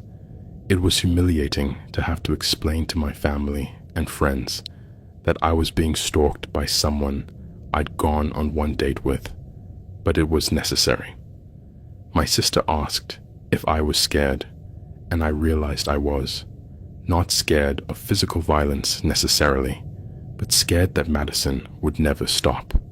Scared that this would become my permanent new reality. 6 months after our one date, Madison was still contacting me regularly. The methods changed. New phone numbers, new social media accounts, new email addresses, but the persistence remained constant. She also escalated her rhetoric about the harm I'd supposedly caused her. "You've ruined my ability to trust men. I have to go to therapy because of the trauma you caused me. My parents want to meet the man who destroyed their daughter's confidence." These messages made me feel like I was going crazy. Had I really traumatized someone so severely just by not wanting a relationship after one date? I started questioning every interaction I'd had with Madison, looking for evidence that I'd done something genuinely cruel or manipulative. Maybe I had sent mixed signals. Maybe I should have been clearer from the start. Maybe I was responsible for her pain. But then I'd remember the actual timeline. One date, followed by weeks of constant contact that gradually became more intense, despite my repeated requests for space. Madison had created a narrative where I was the villain, but that narrative required ignoring the fact that she disregarded my boundaries from the start. 8 months in, I decided to request a restraining order. I had documented months of unwanted contact, multiple requests for her to stop, evidence of online harassment, and the incident where she showed up at my workplace. But when I went to court, I found out that getting a restraining order for harassment was harder than I'd expected. The judge reviewed my evidence and agreed that Madison's behavior was problematic, but said I needed to show I was in reasonable fear for my physical safety. "Has she threatened to harm you?" the judge asked. "Not directly," I admitted, "but the constant harassment makes me feel like my safety could be at risk." "I understand this is stressful," the judge said, "but without a specific threat of violence, it's hard to justify a restraining order." He suggested I continue documenting all contact and return if Madison escalated to direct threats. It was frustrating, but I understood the legal position. Madison hadn't threatened to harm me physically. She'd just been persistent in a way that made me feel uncomfortable and harassed. A year after our date, Madison was still contacting me weekly from various numbers and accounts. The messages had evolved to include updates about her life, as if we were old friends who'd lost touch. "I got a new job in Portland. Thought you'd like to know I finally moved, like I'd planned. Saw Mike and his girlfriend downtown. They looked happy. Made me think of us and what we could have had. It's my birthday today. I used to imagine we'd celebrate it together." These life update messages were almost more unsettling than the angry ones, because they showed Madison had built an entire alternate reality where we had some kind of ongoing relationship. She also started showing up at places where she knew she might see me. The gym where I worked out, the coffee shop where I sometimes worked on weekends, even the grocery store near my apartment. She never approached directly, but she made sure I saw her. It was a form of harassment that was hard to prove, but impossible to ignore. I started constantly changing my routines, avoiding places where I knew Madison might show up. It was like living in my own city, as if I were a fugitive. Finally, after more than a year of this, I decided I had to do something drastic. I hired a lawyer who specialized in harassment cases and explained the entire situation. "What you're describing is definitely criminal harassment," he told me. "The problem is that officers and judges often don't take these cases seriously when the victim is a man and the stalker is a woman. What can I do?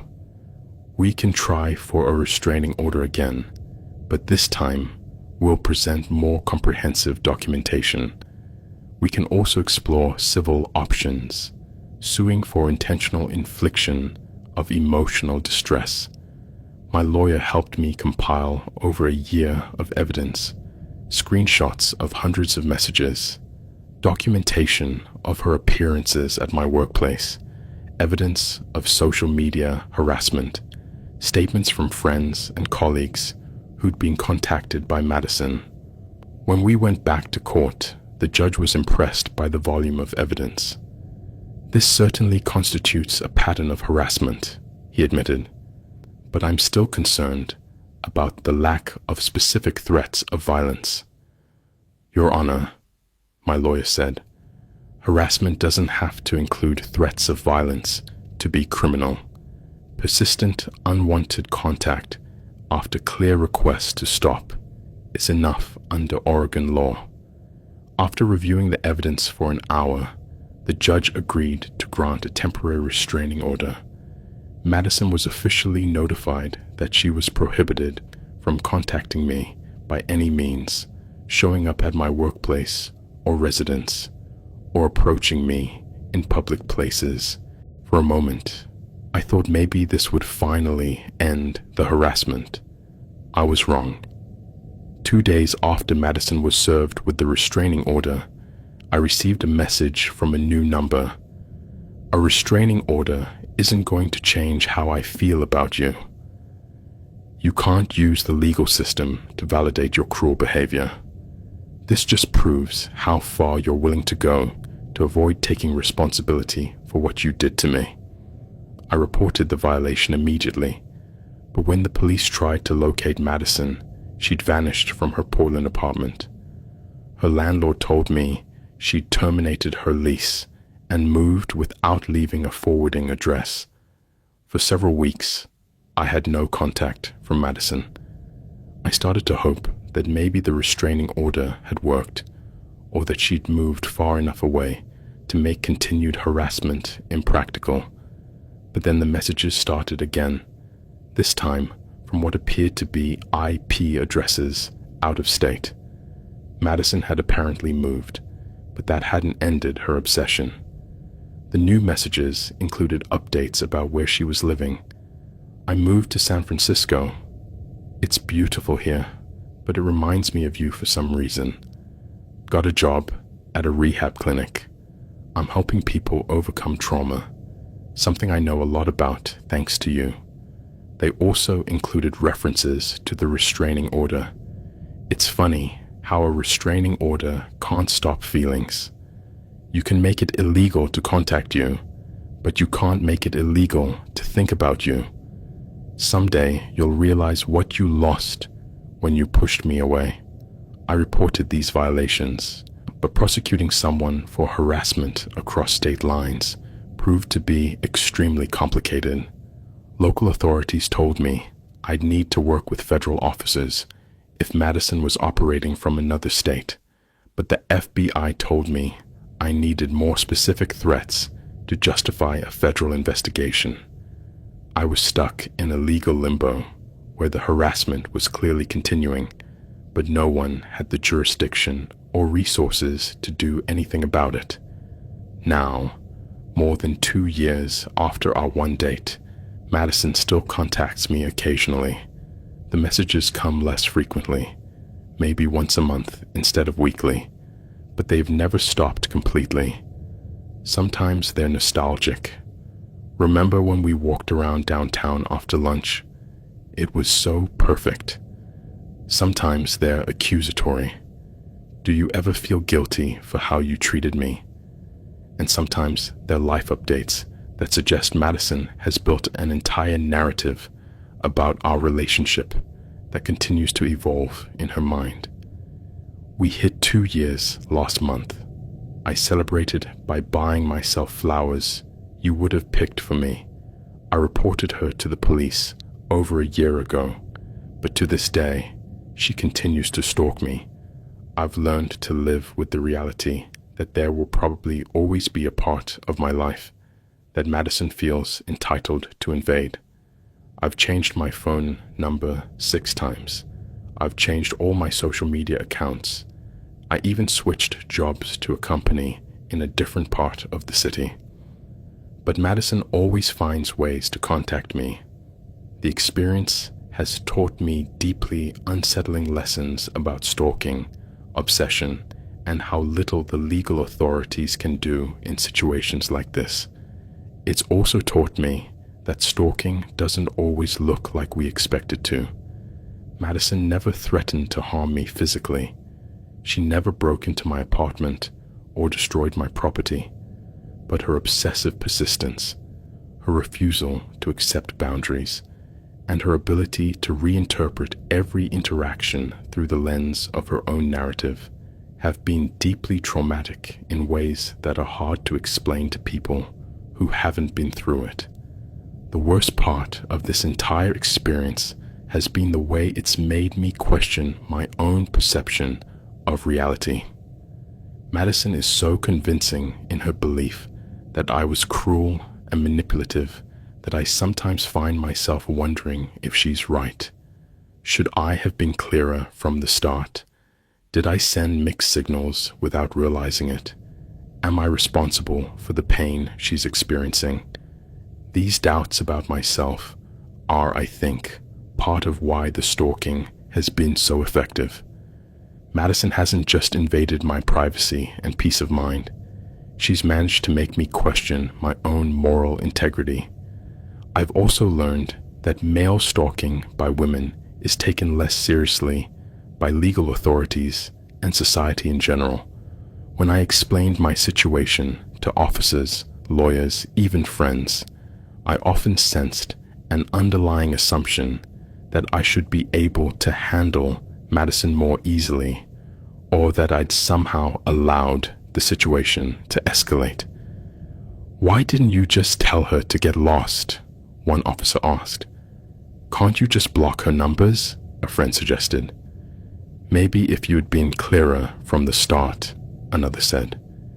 These reactions made me feel like I was somehow inadequate or weak for not being able to resolve the situation on my own. But the truth is, when someone refuses to accept boundaries, when they reinterpret every attempt at distancing as evidence that they need to intensify their efforts, when they build elaborate narratives that justify their obsessive behavior, there's no right response that will make them stop. Madison has turned her obsession with me into a central part of her identity. She's built a story where she's the misunderstood victim, and I'm the cruel villain who betrayed her. This narrative gives meaning to her pain and justifies her refusal to move on. As long as she holds on to this story, I believe she'll always feel entitled to contact me, no matter what legal authorities say or how many times I change my contacts. So this is my situation. More than 2 years after a date that lasted 3 hours, I'm still dealing with the consequences of having met someone who was unable to accept that I wasn't interested in a relationship. I don't have a satisfying ending to this story because the story hasn't ended. Madison is still out there somewhere, probably living a life that seems completely normal to the people who know her, but maintaining a private obsession with me that's lasted years. And I'm still here, trying to live my life while accepting that there will probably always be someone watching from the margins, someone who feels my personal boundaries unnegotiable, someone who's turned my refusal to be in a relationship with her into a personal injustice that requires correction. If there's a lesson in all this, I guess it's that we need to take stalking seriously, no matter who's perpetrating it or who's experiencing it.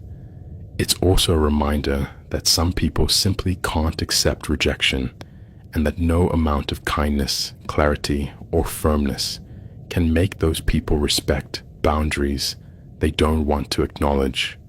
Sometimes the only protection is distance, documentation, and the acceptance that some situations don't have clean resolutions. That's the reality I live with now. And as long as Madison continues to feel entitled to a piece of my life, I suppose it'll be the reality I keep living with. That's why I need advice or help from someone, because honestly, I don't know what else to do to make this stop, and every day that passes without resolution makes me wonder if it'll ever stop, or if this is just my permanent new normal.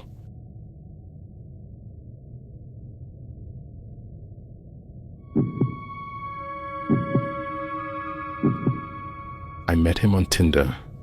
I know that phrase already sounds like a cliche, but it's important you understand the context, because what happened next taught me that some people see dating apps not as a way to meet others, but as a catalog of potential victims. My name is Josefina Morales. I'm 30 years old, and until a year ago, I lived in Austin, Texas, where I worked as a web designer for a tech startup. I was born there, had an established life, friends, family, a career I loved. Austin was my home. What I'm about to tell you is why I no longer live in the United States, why I changed my name, why I had to abandon everything I knew and loved to sleep peacefully at night. It's the story of how a 1-hour date turned into 8 months of terror that culminated in having to flee my own country. But I'll start from the beginning, because to understand why what happened to me was so devastating, you need to know what my life was like before I met Derek Williams, and how someone can use every detail of personal information as a weapon against you. In 2023, I had a life I really liked. I lived alone in an apartment in South Austin, had a job that let me work from home most of the time, and had built a comfortable routine between work, exercise, time with friends, and occasional dates. I wasn't someone who used dating apps obsessively, but I had them on my phone and would occasionally match with someone interesting. As a 30-year-old woman in Austin, I'd had my share of bad dates, weird guys, and a few relationships that didn't work out, but nothing that had ever made me feel genuinely unsafe. Until Derek. His profile popped up on my Tinder one Tuesday night in October. His name was Derek Williams, 34 years old, worked in business consulting, and had photos that showed him as a professional, attractive man. Brown hair, green eyes, confident smile. His pictures showed him at fancy restaurants, on trips, at what looked like corporate events. His bio was simple: entrepreneur, passionate about life, looking for someone who loves adventure as much as I do. We matched, and he messaged me immediately. "Hi, Josefina. Saw you're a web designer. I love creativity in women. Do you work with local startups?" It was a decent message, so I responded. He told me he had his own consulting firm that helped small businesses with marketing strategy, and he seemed genuinely interested in my work. Our initial conversation was normal. We exchanged info about our jobs, talked about Austin, shared some jokes. Derek seemed intelligent and professional. After 3 days of messaging, he asked if I wanted to meet up for drinks. "There's a new place in the warehouse district I've been wanting to try," he wrote. "Want to join me? Friday night." It was a spot I'd also wanted to visit, so I agreed. "Perfect," he replied. 7 p.m. We can start with drinks and see if we want to grab dinner after. On Friday, I arrived at the bar on time. Derek was already there, sitting at a high-top table near the window. He looked just like his photos, dressed in a light blue shirt and dark pants, professional and polished. "Josefina," he said with a big smile when he saw me. "You look beautiful." He gave me a quick hug, nothing inappropriate, and helped me with my seat. The first 20 minutes were pleasant. Derek was a smooth conversationalist, asked me about my work, told me about some of his clients, and seemed genuinely interested in getting to know me. But gradually, I started noticing things that made me uncomfortable. First, Derek had a way of making comments that sounded like compliments, but felt vaguely insulting. "It's refreshing to meet a woman who has a real career," he said. "So many girls on dating apps don't do anything productive with their lives." "I like that you don't wear too much makeup," he said later. "I hate when women look fake." Second, he started asking very personal questions for a first date. "Do you live alone?" he asked. "Do your parents live in Austin too?" "Got any roommates?" When I told him I lived alone, he seemed overly interested. "Doesn't that scare you?"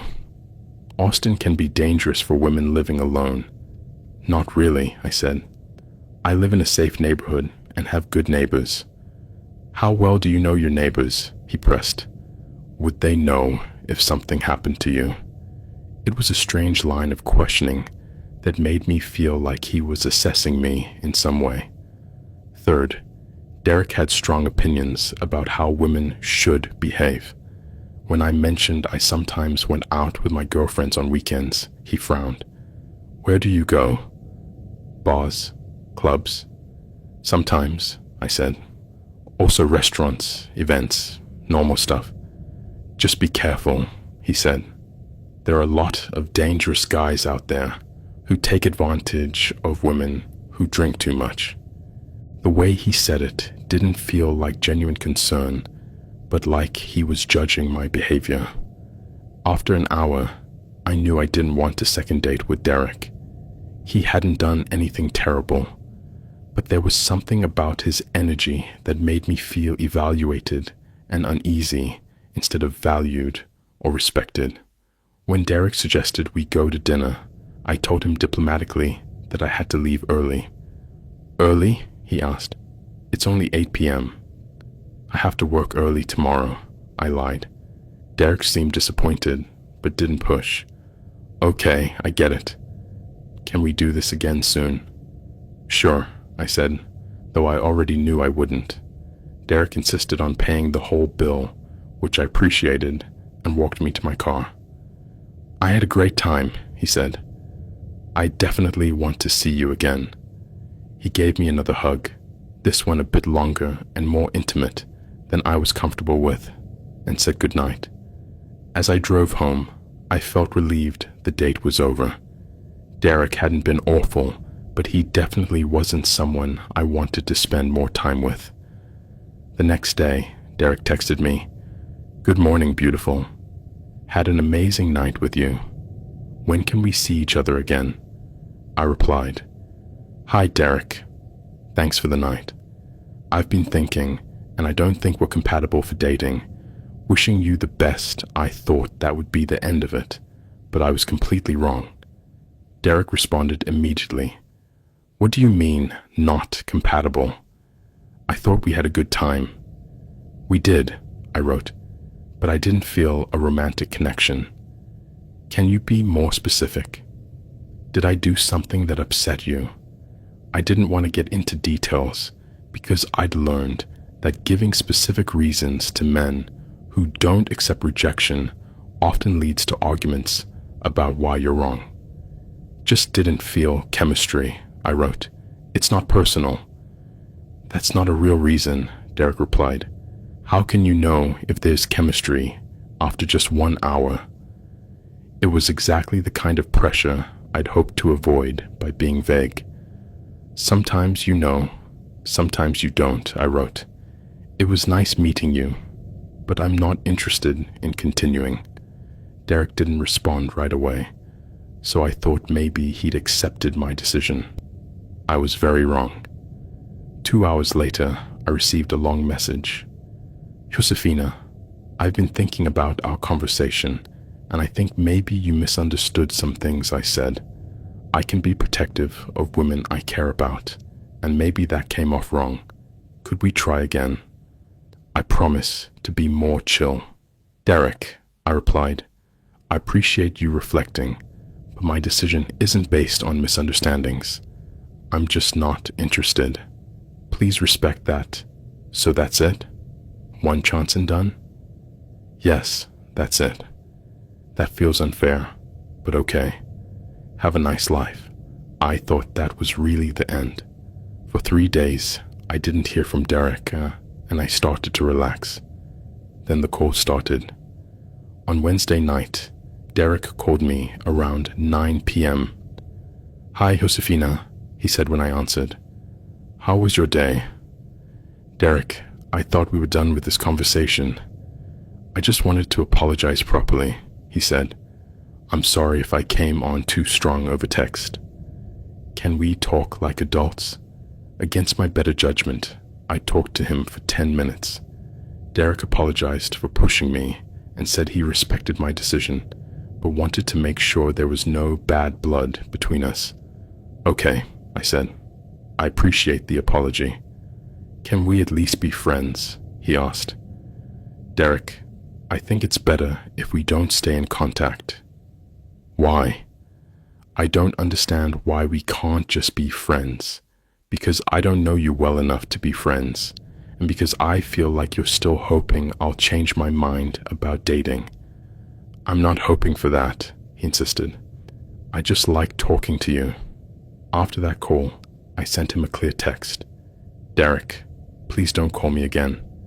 I don't want to continue any kind of relationship, including friendship." Derek replied, "Got it. Sorry for bothering you." Again, I thought it was over. For a week, I had no contact from Derek. I started to forget about the incident entirely. Then the real stalking phase began. One Saturday morning, I was having coffee at my favorite spot on South First when I saw Derek sitting at a table across the cafe, reading a newspaper. When our eyes met, he smiled and waved like we were old friends. My first instinct was to leave immediately, but I didn't want to make a scene or let Derek feel like he had power over my decisions about where to go.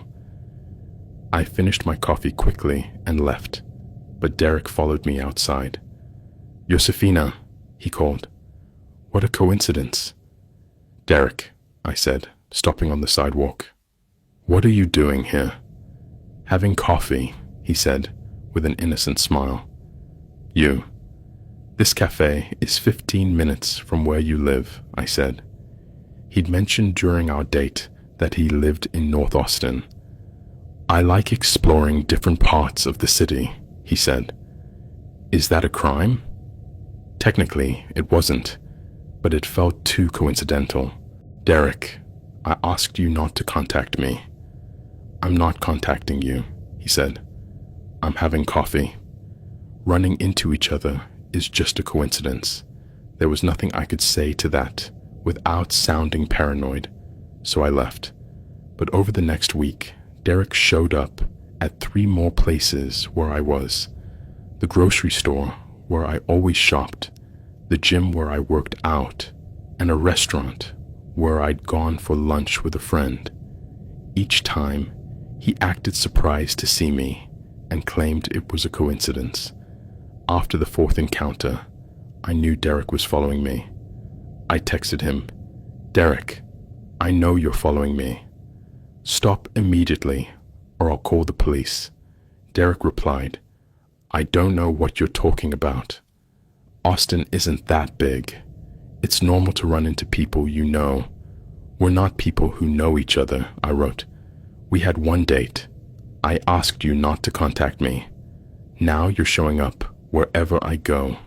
"That sounds paranoid," he replied.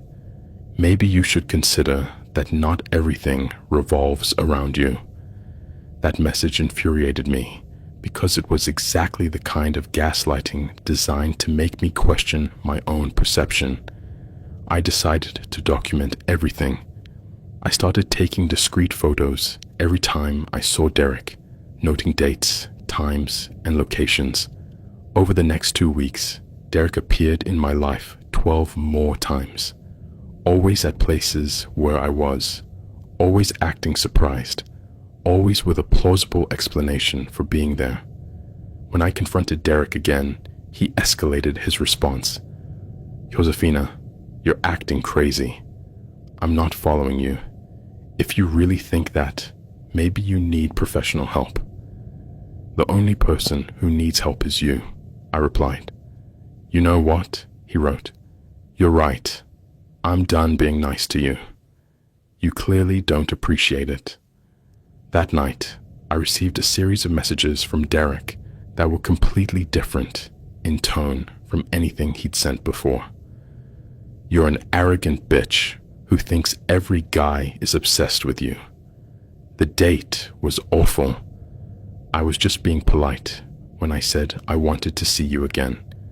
You're not as attractive as you think. There are better women on every block in Austin. Too bad your personality is as ugly as your face without makeup. The messages continued all night, each one crueler than the last. The next day, Derek texted me as if the previous night's insults had never happened. Good morning, Josefina. Sorry about last night's messages. I'd been drinking and was frustrated. Can we talk? It was like he had two completely different personalities. I decided I had to involve the authorities. I went to the local police station and reported the harassment.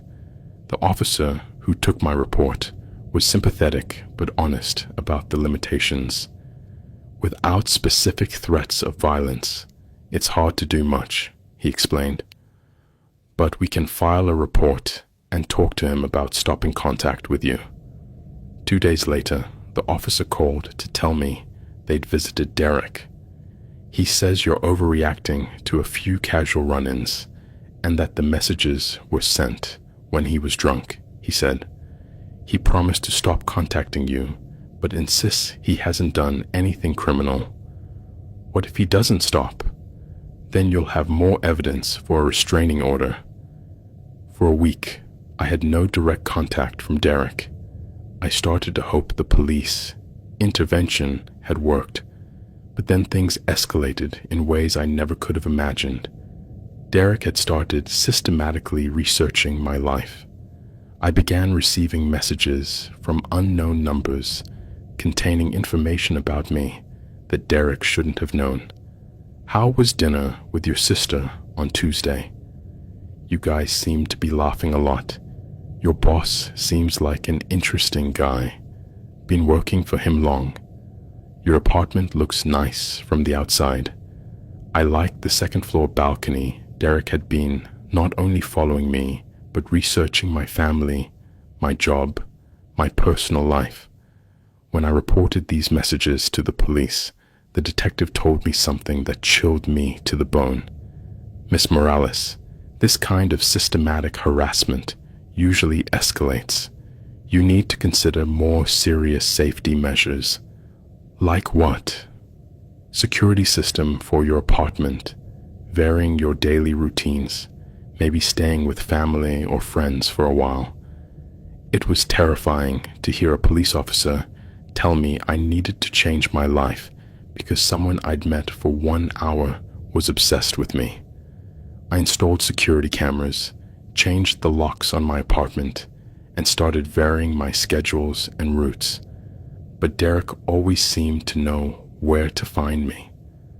2 weeks after installing the cameras, they captured something that made me genuinely terrified. At 3 a.m., Derek had stood in the parking lot of my apartment complex for 2 hours, just staring up at my window. He wasn't doing anything technically illegal. It was a public parking lot. But the message was clear. He knew exactly where I lived, and he wanted me to know he could get to me whenever he wanted. I took the video to the police, and I was finally able to get a temporary restraining order. Derek was officially notified that he was prohibited from contacting me or coming near me.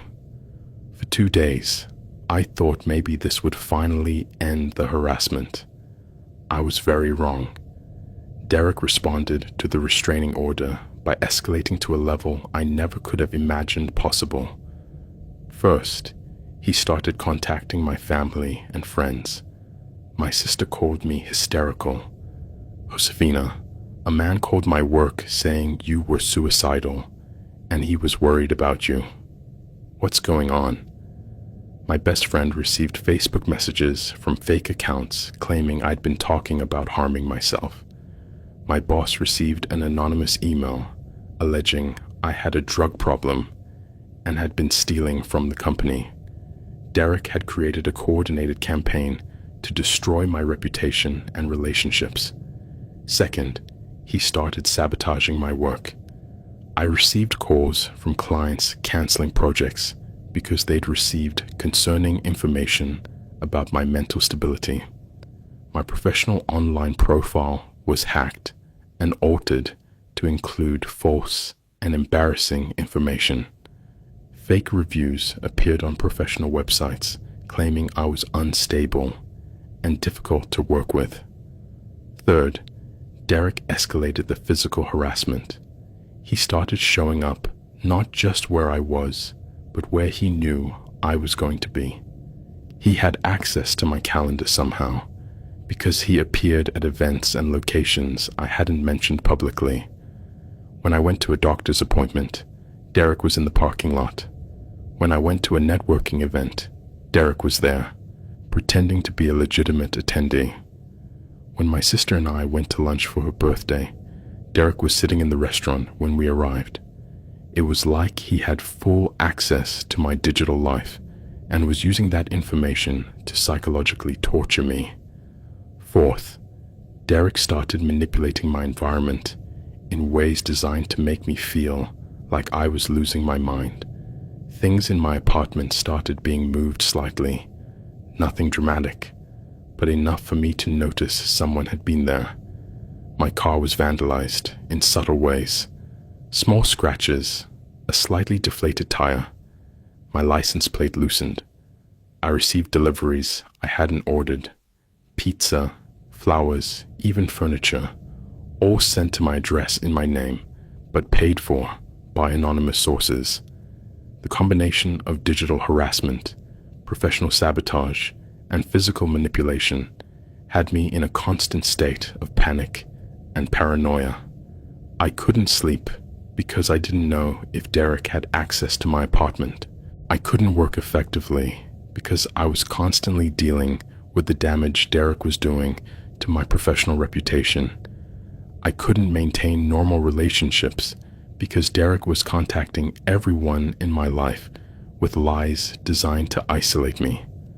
5 months after our one date, Derek had effectively destroyed my life in Austin.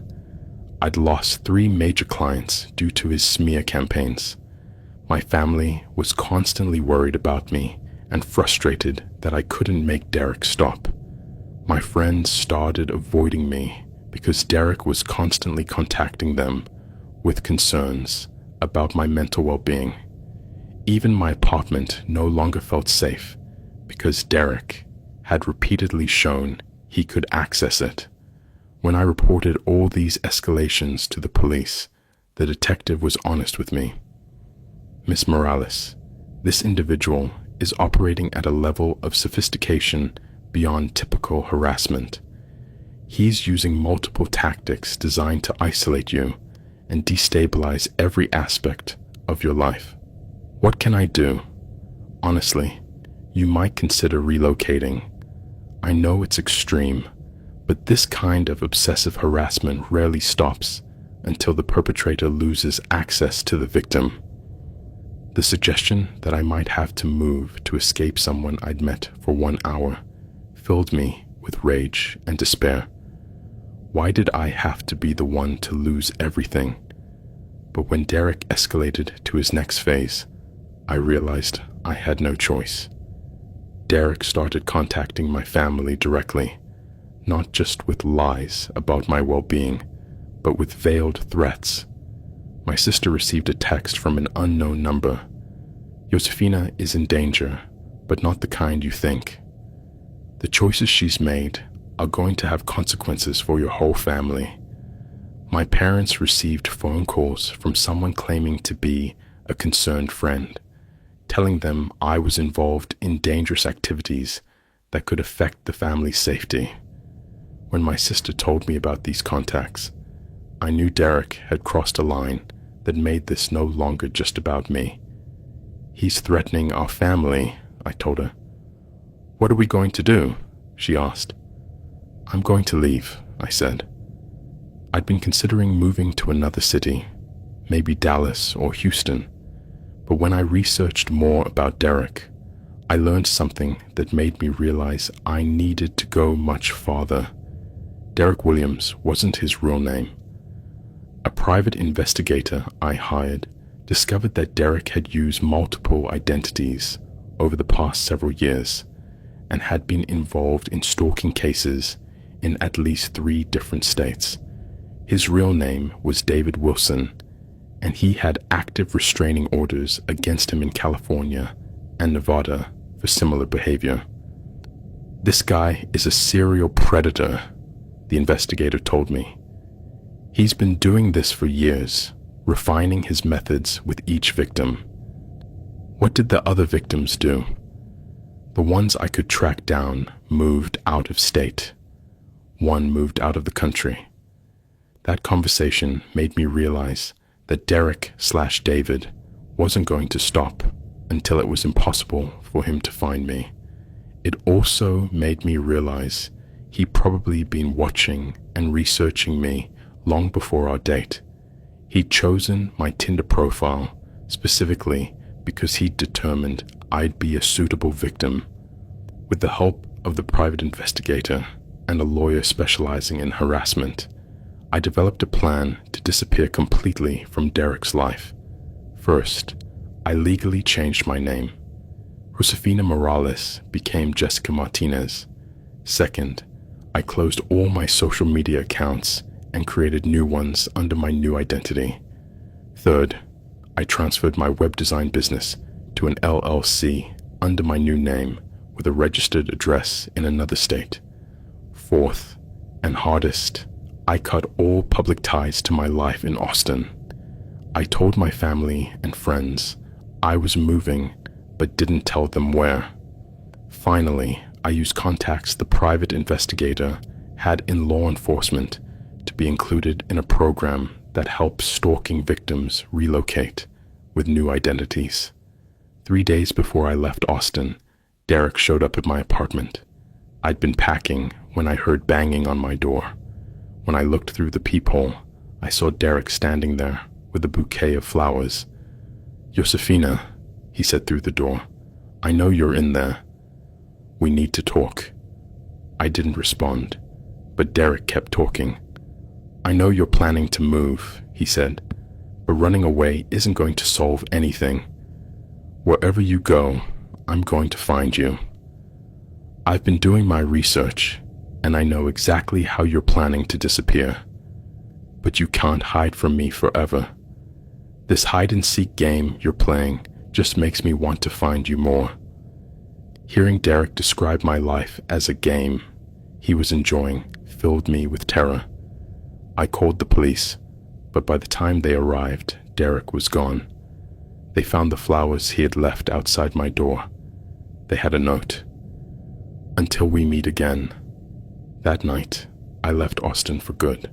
For the next 6 months, I lived in a series of temporary locations while establishing my new identity. First at a hotel in Houston, then a short-term apartment in Dallas, finally a mid-sized city in Colorado where no one knew me. During that time, I regularly monitored my old accounts and those of my family to see if Derek was trying to find me. For the first 3 months after I left Austin, Derek contacted my family almost daily, demanding to know where I was. When my family refused to give him information, he escalated to more direct threats. "Josefina is making a mistake," he told my sister during a phone call. "When I find her, she's going to regret putting me through all this. If you guys are helping her hide from me, you're going to regret that decision too." My family reported these threats to the police, but Derek was careful never to make threats specific enough to warrant arrests. After 6 months in Colorado, I developed a system that let me live normally while maintaining my new identity. I worked entirely online under my new corporate identity. I used only cash for daily transactions. I kept limited contact with my family through untraceable methods. I lived in an apartment complex with good security and vigilant neighbors. I had effectively created a new life, but a life defined entirely by my need to hide from Derek. A year after leaving Austin, the private investigator I'd hired contacted me with news. Derek Williams was arrested in Phoenix, he told me. Apparently, he found another victim and escalated to physical assault. He's in jail awaiting trial. It was mixed news. I was glad Derek was finally facing consequences for his behavior, but I was saddened that another woman had to suffer for that to happen. Does this mean I can go back to Austin? I asked. I'd wait to see what happens with the trial, he advised. If he's convicted, he'll likely be in prison for several years. But if he's released on bail or acquitted, you could be at risk again. While waiting for news about Derek's trial, I started considering a step I'd been avoiding, moving completely out of the United States. I had a college friend who'd moved to Costa Rica and started a successful career in digital marketing. She'd offered to help if I ever wanted to make a similar move. The idea of leaving the United States forever felt like letting Derek win, but it also felt like the only way to guarantee he could never find me again. 6 months after Derek's arrest, I made my decision. Derek had been convicted and sentenced to 5 years in prison, but with the possibility of parole after 3 years. 3 years didn't feel like enough time to guarantee my safety, especially considering Derek had shown he was willing to wait and plan long-term. I also learned during the court process that Derek had been stalking women for at least 10 years and had violated multiple restraining orders in the past. Even in prison, he tried to contact previous victims through other inmates and letters sent by third parties. I realized Derek was the kind of person who would never stop, no matter the legal consequences. The only way to be truly safe was to put myself completely out of his reach. She had to leave the country. I now live in San Jose, Costa Rica, under my new identity. I work as a web designer for international clients, have a small but comfortable apartment, and have started building a new life. I've learned Spanish, made new friends, and gradually started to feel safe again.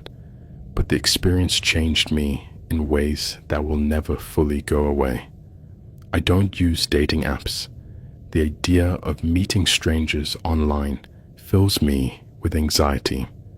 I'm extremely cautious about sharing personal information with new people.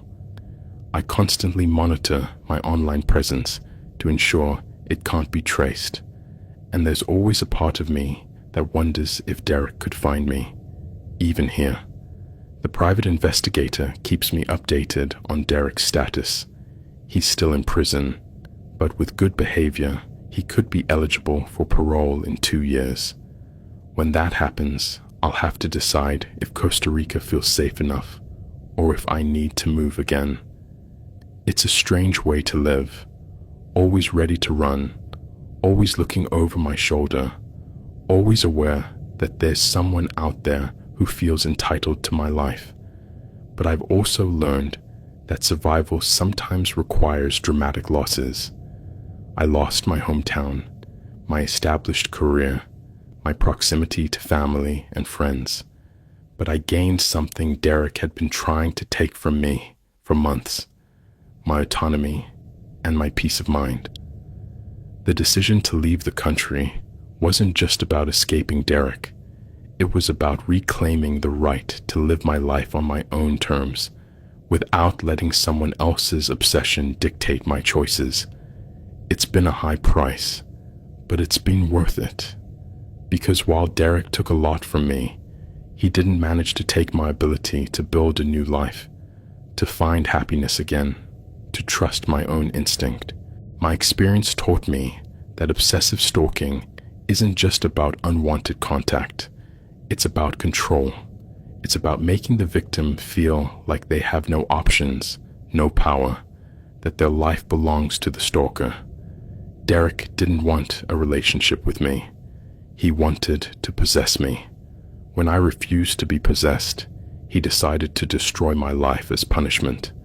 But leaving the country was my way of proving that my life belongs to me, and that I'm willing to make any sacrifice necessary to maintain that truth. Derek may still be obsessed with me, but he can no longer access me. And that inaccessibility is the only thing that's proven effective against his kind of obsession. Not every stalking victim has the resources or ability to relocate internationally, but for those who do, it's sometimes the only option to reclaim true freedom, because freedom isn't just the absence of physical restraints, it's the ability to live without constant fear, to make choices based on your own desires rather than avoiding a predator's attention, to build relationships without constantly wondering if the information will be used against you. That's the freedom I reclaimed by leaving the United States. And while I miss my old life, I don't regret the decision, because I learned that sometimes you have to lose everything to save yourself. And saving yourself, it turns out, is worth any price.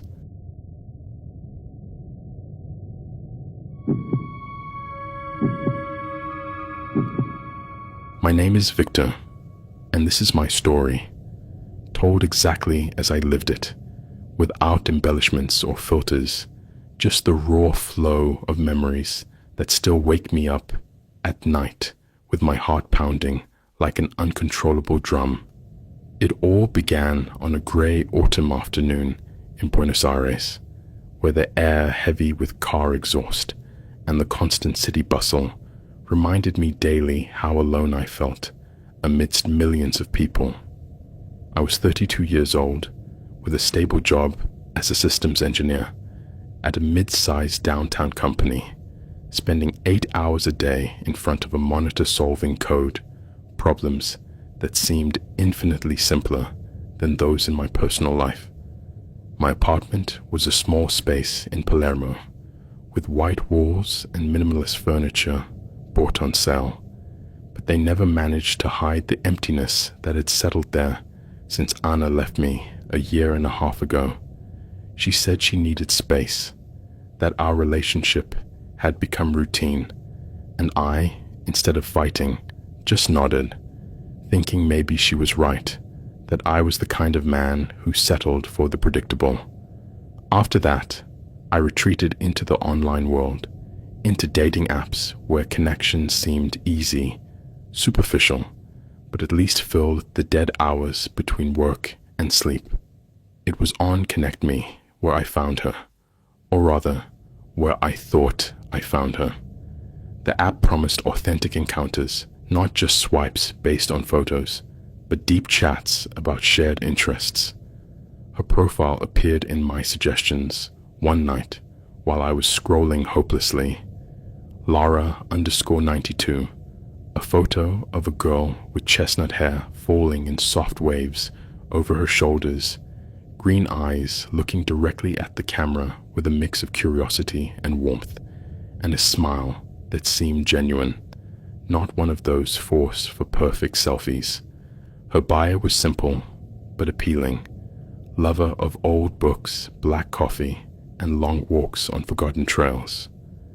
Looking for someone to build real memories in this digital world, I swiped right without thinking much, and to my surprise, we matched almost immediately. The first message came minutes later. "Hi, Victor. I love your photo with that Labrador.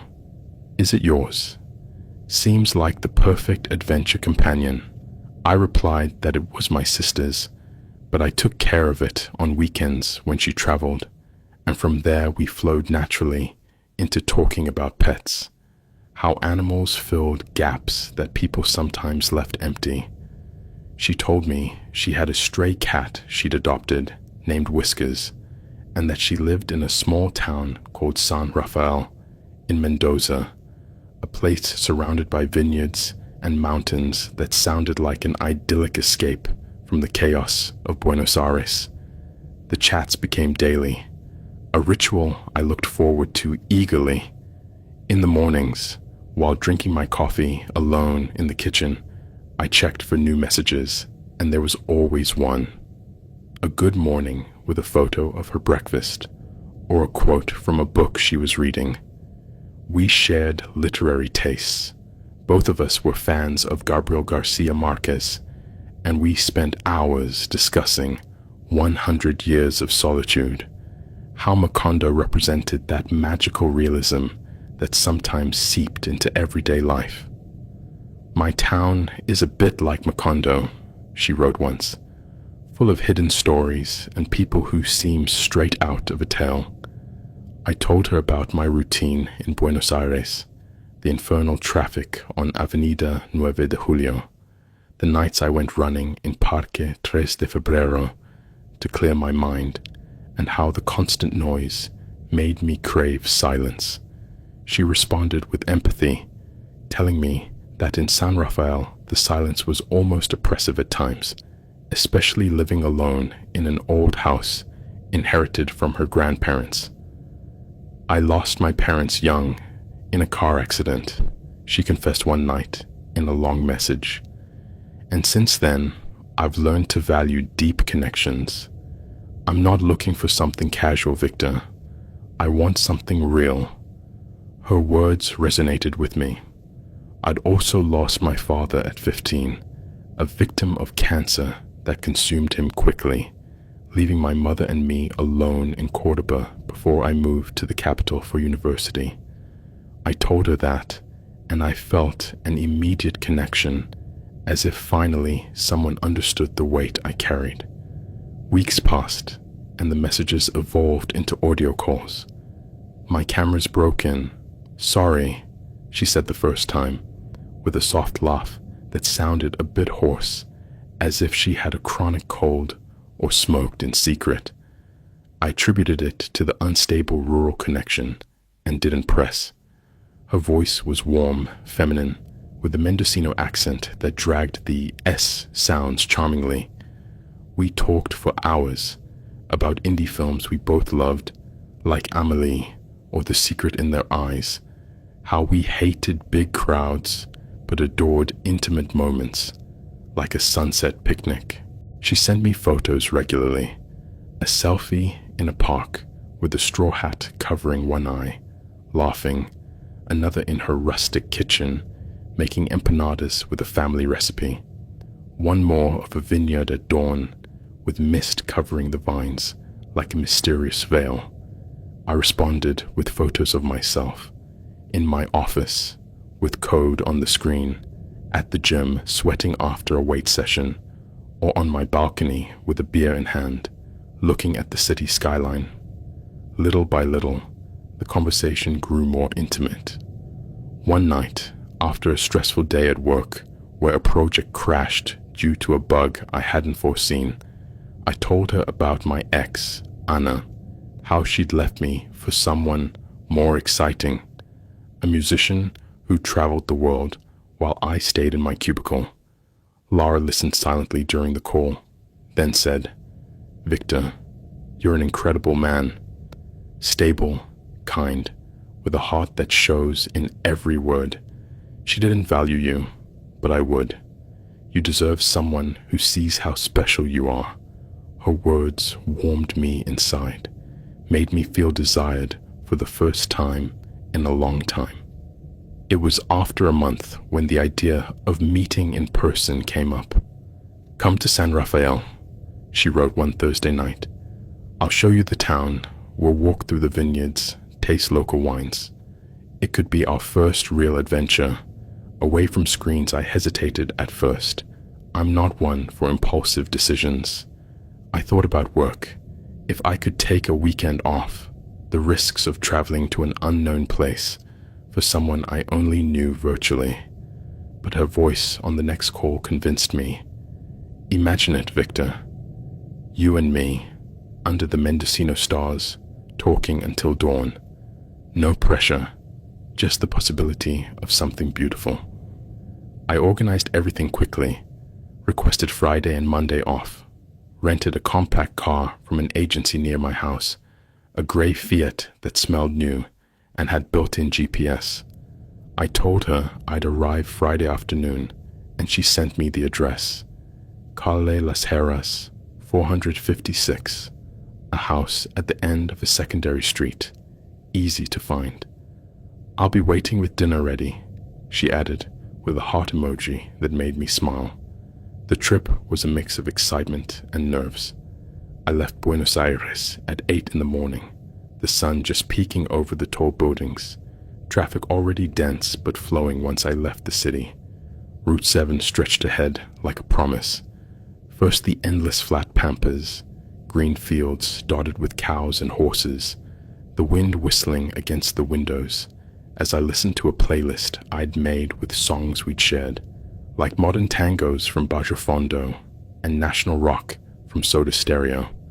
I stopped halfway at a routine roadside diner, ate a Milanese sandwich with fries that reminded me of my mother's home cooking, and continued, entering Mendoza province, where the landscape turned arid and mountainous, with reddish hills and vineyards stretching to the horizon. I reached San Rafael around 5 in the afternoon, the sun setting and casting everything in a warm orange glow. The town was exactly as she described, cobblestone streets with low adobe houses, plazas with ancient fountains where children played, and a sweet scent of ripe grapes mixed with distant barbecue smoke. I navigated the quiet streets until I found Las Heras, a secondary road that grew more rural at the end, with fewer lights and more shadows from tall trees. House number 456 was modest, surrounded by a low stone wall, an unkempt garden with tall weeds, and a wooden gate that creaked when I pushed it after ringing the bell. The front door opened almost immediately, and there she was, but it wasn't her. It wasn't the Lara from the photos, with her wavy hair and green eyes.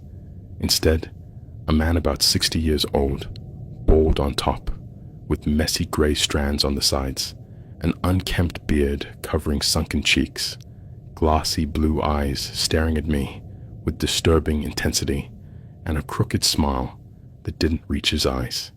He wore a stained, checkered shirt, baggy jeans, and worn-out sneakers. "Victor, you finally made it. Come in, come in. Lara's waiting inside," he said in a hoarse voice that chilled my blood, because it was the same voice from the calls. That hoarseness I'd attributed to a cold or accent, but now it sounded masculine, raw, without the phone's disguise. My mind took a second to process. Who was this guy? Her father?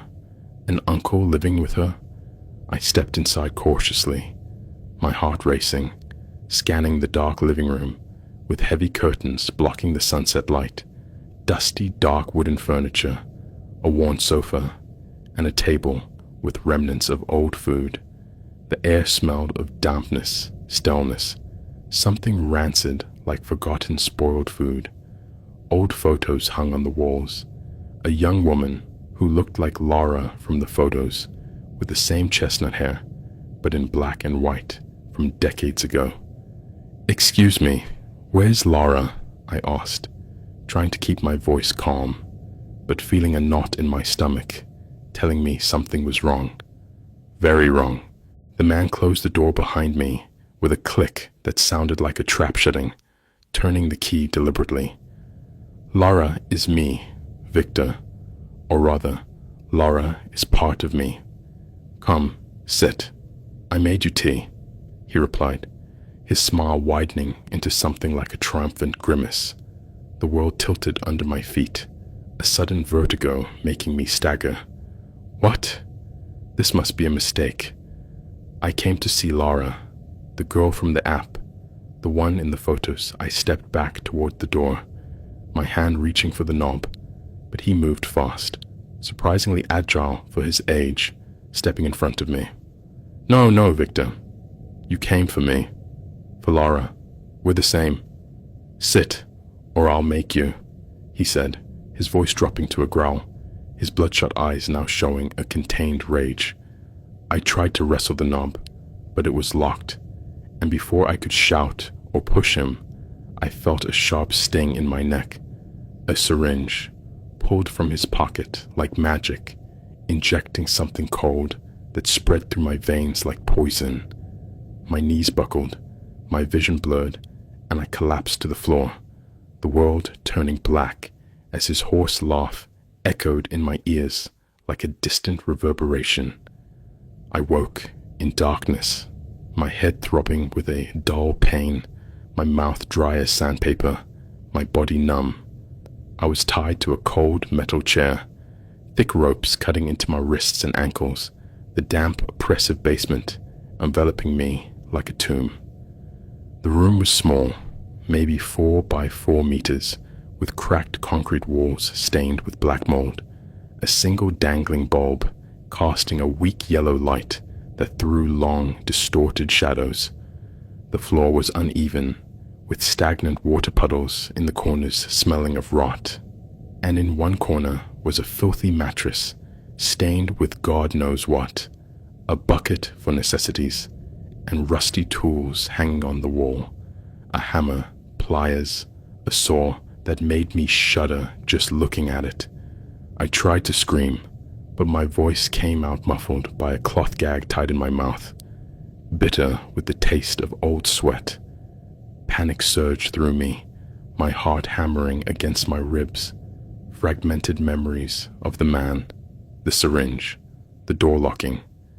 I heard footsteps descending creaky wooden stairs, and there he was, Eduardo, as he later introduced himself, with a tray in his hands, a steaming bowl of soup, stale bread, and a glass of water. "Welcome back, love. Eat. You need strength for our life together," he said, removing the gag with an almost tender care, as if we were lovers in a romantic scene and not victim and captor in an underground hell. "Please, let me go. This is kidnapping. The police will look for you," I pleaded, my voice trembling, trying to appeal to any trace of reason in his crazed eyes. He sat on a crate in front of me, dipping the bread in the soup and bringing it to my mouth. "It's not kidnapping, Victor. It's love. You wrote to me, told me you wanted me. Laura loves you, and you love her. We're one now." I struggled, spitting out the food, but he grabbed my jaw with surprising strength for his age, forcing me to swallow, tears of frustration rolling down my cheeks. That first night was a whirlwind of terror. He partially untied me to dine together on the mattress, but when I tried to run to the stairs, he caught me by the arm, twisting it until I screamed in pain, feeling the muscle stretch to its limit without breaking. He dragged me back, tied me tighter, and the abuse began. Unwanted touches, forced kisses that reeked of stale tobacco and madness, his heavy body pressing against mine as he murmured, "Lara loves you, Victor. Let yourself be loved." I cried silently afterward, curled up on the mattress when he left me alone, planning my escape, counting the minutes until dawn filtered some light through the boarded-up window. The second day, hunger weakened me further. Eduardo came down with breakfast, cold scrambled eggs and bitter coffee. He told me fragments of his life while force-feeding me, his voice alternating between lucidity and delirium. I was born in 1960, in the same town. I married Laura, my true love, but she died in 2005 in a road accident. Since then, my mind gets confused. Sometimes I'm Eduardo, sometimes Lara, the daughter we never had, but who lives in me. He admitted he had dementia, diagnosed but untreated, that he created fake profiles using photos of his niece or random women to lure lonely men like me. You're the third this year, but the others didn't understand love like you will, he said, laughing a laugh that chilled my blood. I tried to reason. You need help, Eduardo. Let me go, and I'll help you find a doctor. But he got angry, slapped me until my lip bled, and the abuse continued, more violent, leaving bruises on my arms and chest. I remembered my childhood in Cordoba, while lying tied up in the basement the second day, the sun filtering weakly through a crack in the boarded window, recalling how I played in dusty yards with my friends, chasing a ball made of rags, my father watching us from the porch with a tired smile after a day at the mechanic shop, fixing old cars that smelled of oil and metal. He taught me to be responsible, to not give up, and in that moment, I clung to that to keep from breaking. Eduardo came down and spoke of his own youth, how he'd been a vintner in the local vineyards, harvesting grapes under the scorching sun, his skin tanned and hands calloused. But dementia had stolen it all, turning him into this fractured monster who mixed memories with fantasies. Laura and I danced tango at town festivals, he told me once, forcing me to dance with him in the basement, his clumsy steps crushing mine, the music imaginary in his head, while I fought not to vomit from disgust. The third day, the mold smell intensified with the dampness, drops falling from the ceiling like a torturous clock counting the seconds of my captivity, and I found strength in memories of university, where I studied engineering night after night in silent libraries, dreaming of a stable life that now seemed a cruel joke. Eduardo forced me to tell him stories of my life, and I did so to buy time, talking about trips to the coast with Ana, the waves crashing in Mar del Plata, the salt in the air. But he twisted everything to his delusion, saying, "Lara and you will have trips like that, love." The fourth day, I discovered a loose nail in the floor while he was upstairs.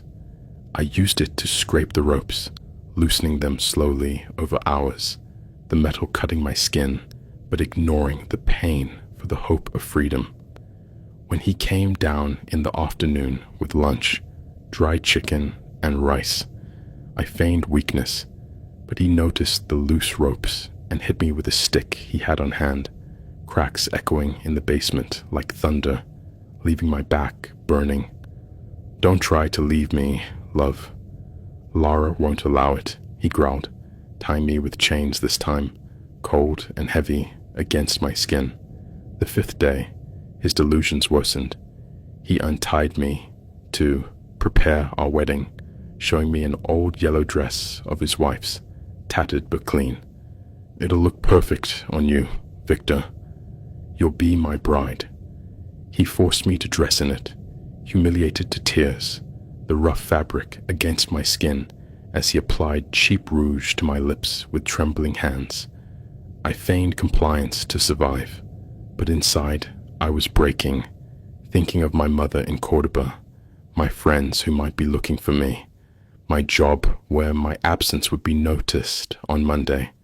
The sixth day, the physical pain was constant, purple bruises spreading like torture maps, cuts on my wrists from the ropes, intermittent hunger because I refused food when I could. Eduardo spoke of future plans. "We'll live here forever, love. We'll have imaginary children." I tried to negotiate again, but he relapsed into anger, the abuse leaving me wounded internally, my body screaming in silence. The seventh day, I heard distant sirens, perhaps an accident on the road, but it gave me hope. I screamed when he came down, but he gagged me. The abuse that night, the worst, his dementia at its peak, mistaking me for his dead wife. The eighth day, his mistake. He left the basement door ajar when he went up for water. I untied myself with the hidden nail, climbed the stairs stealthily, pushed him when he saw me, and he fell with a thud. I ran to the street, shouting for help, until a neighbor found me and called the police. I survived, but the mental scars persist. Therapy helps, but trust in the online world is gone forever. Life is fragile, and behind every screen are realities that can destroy you.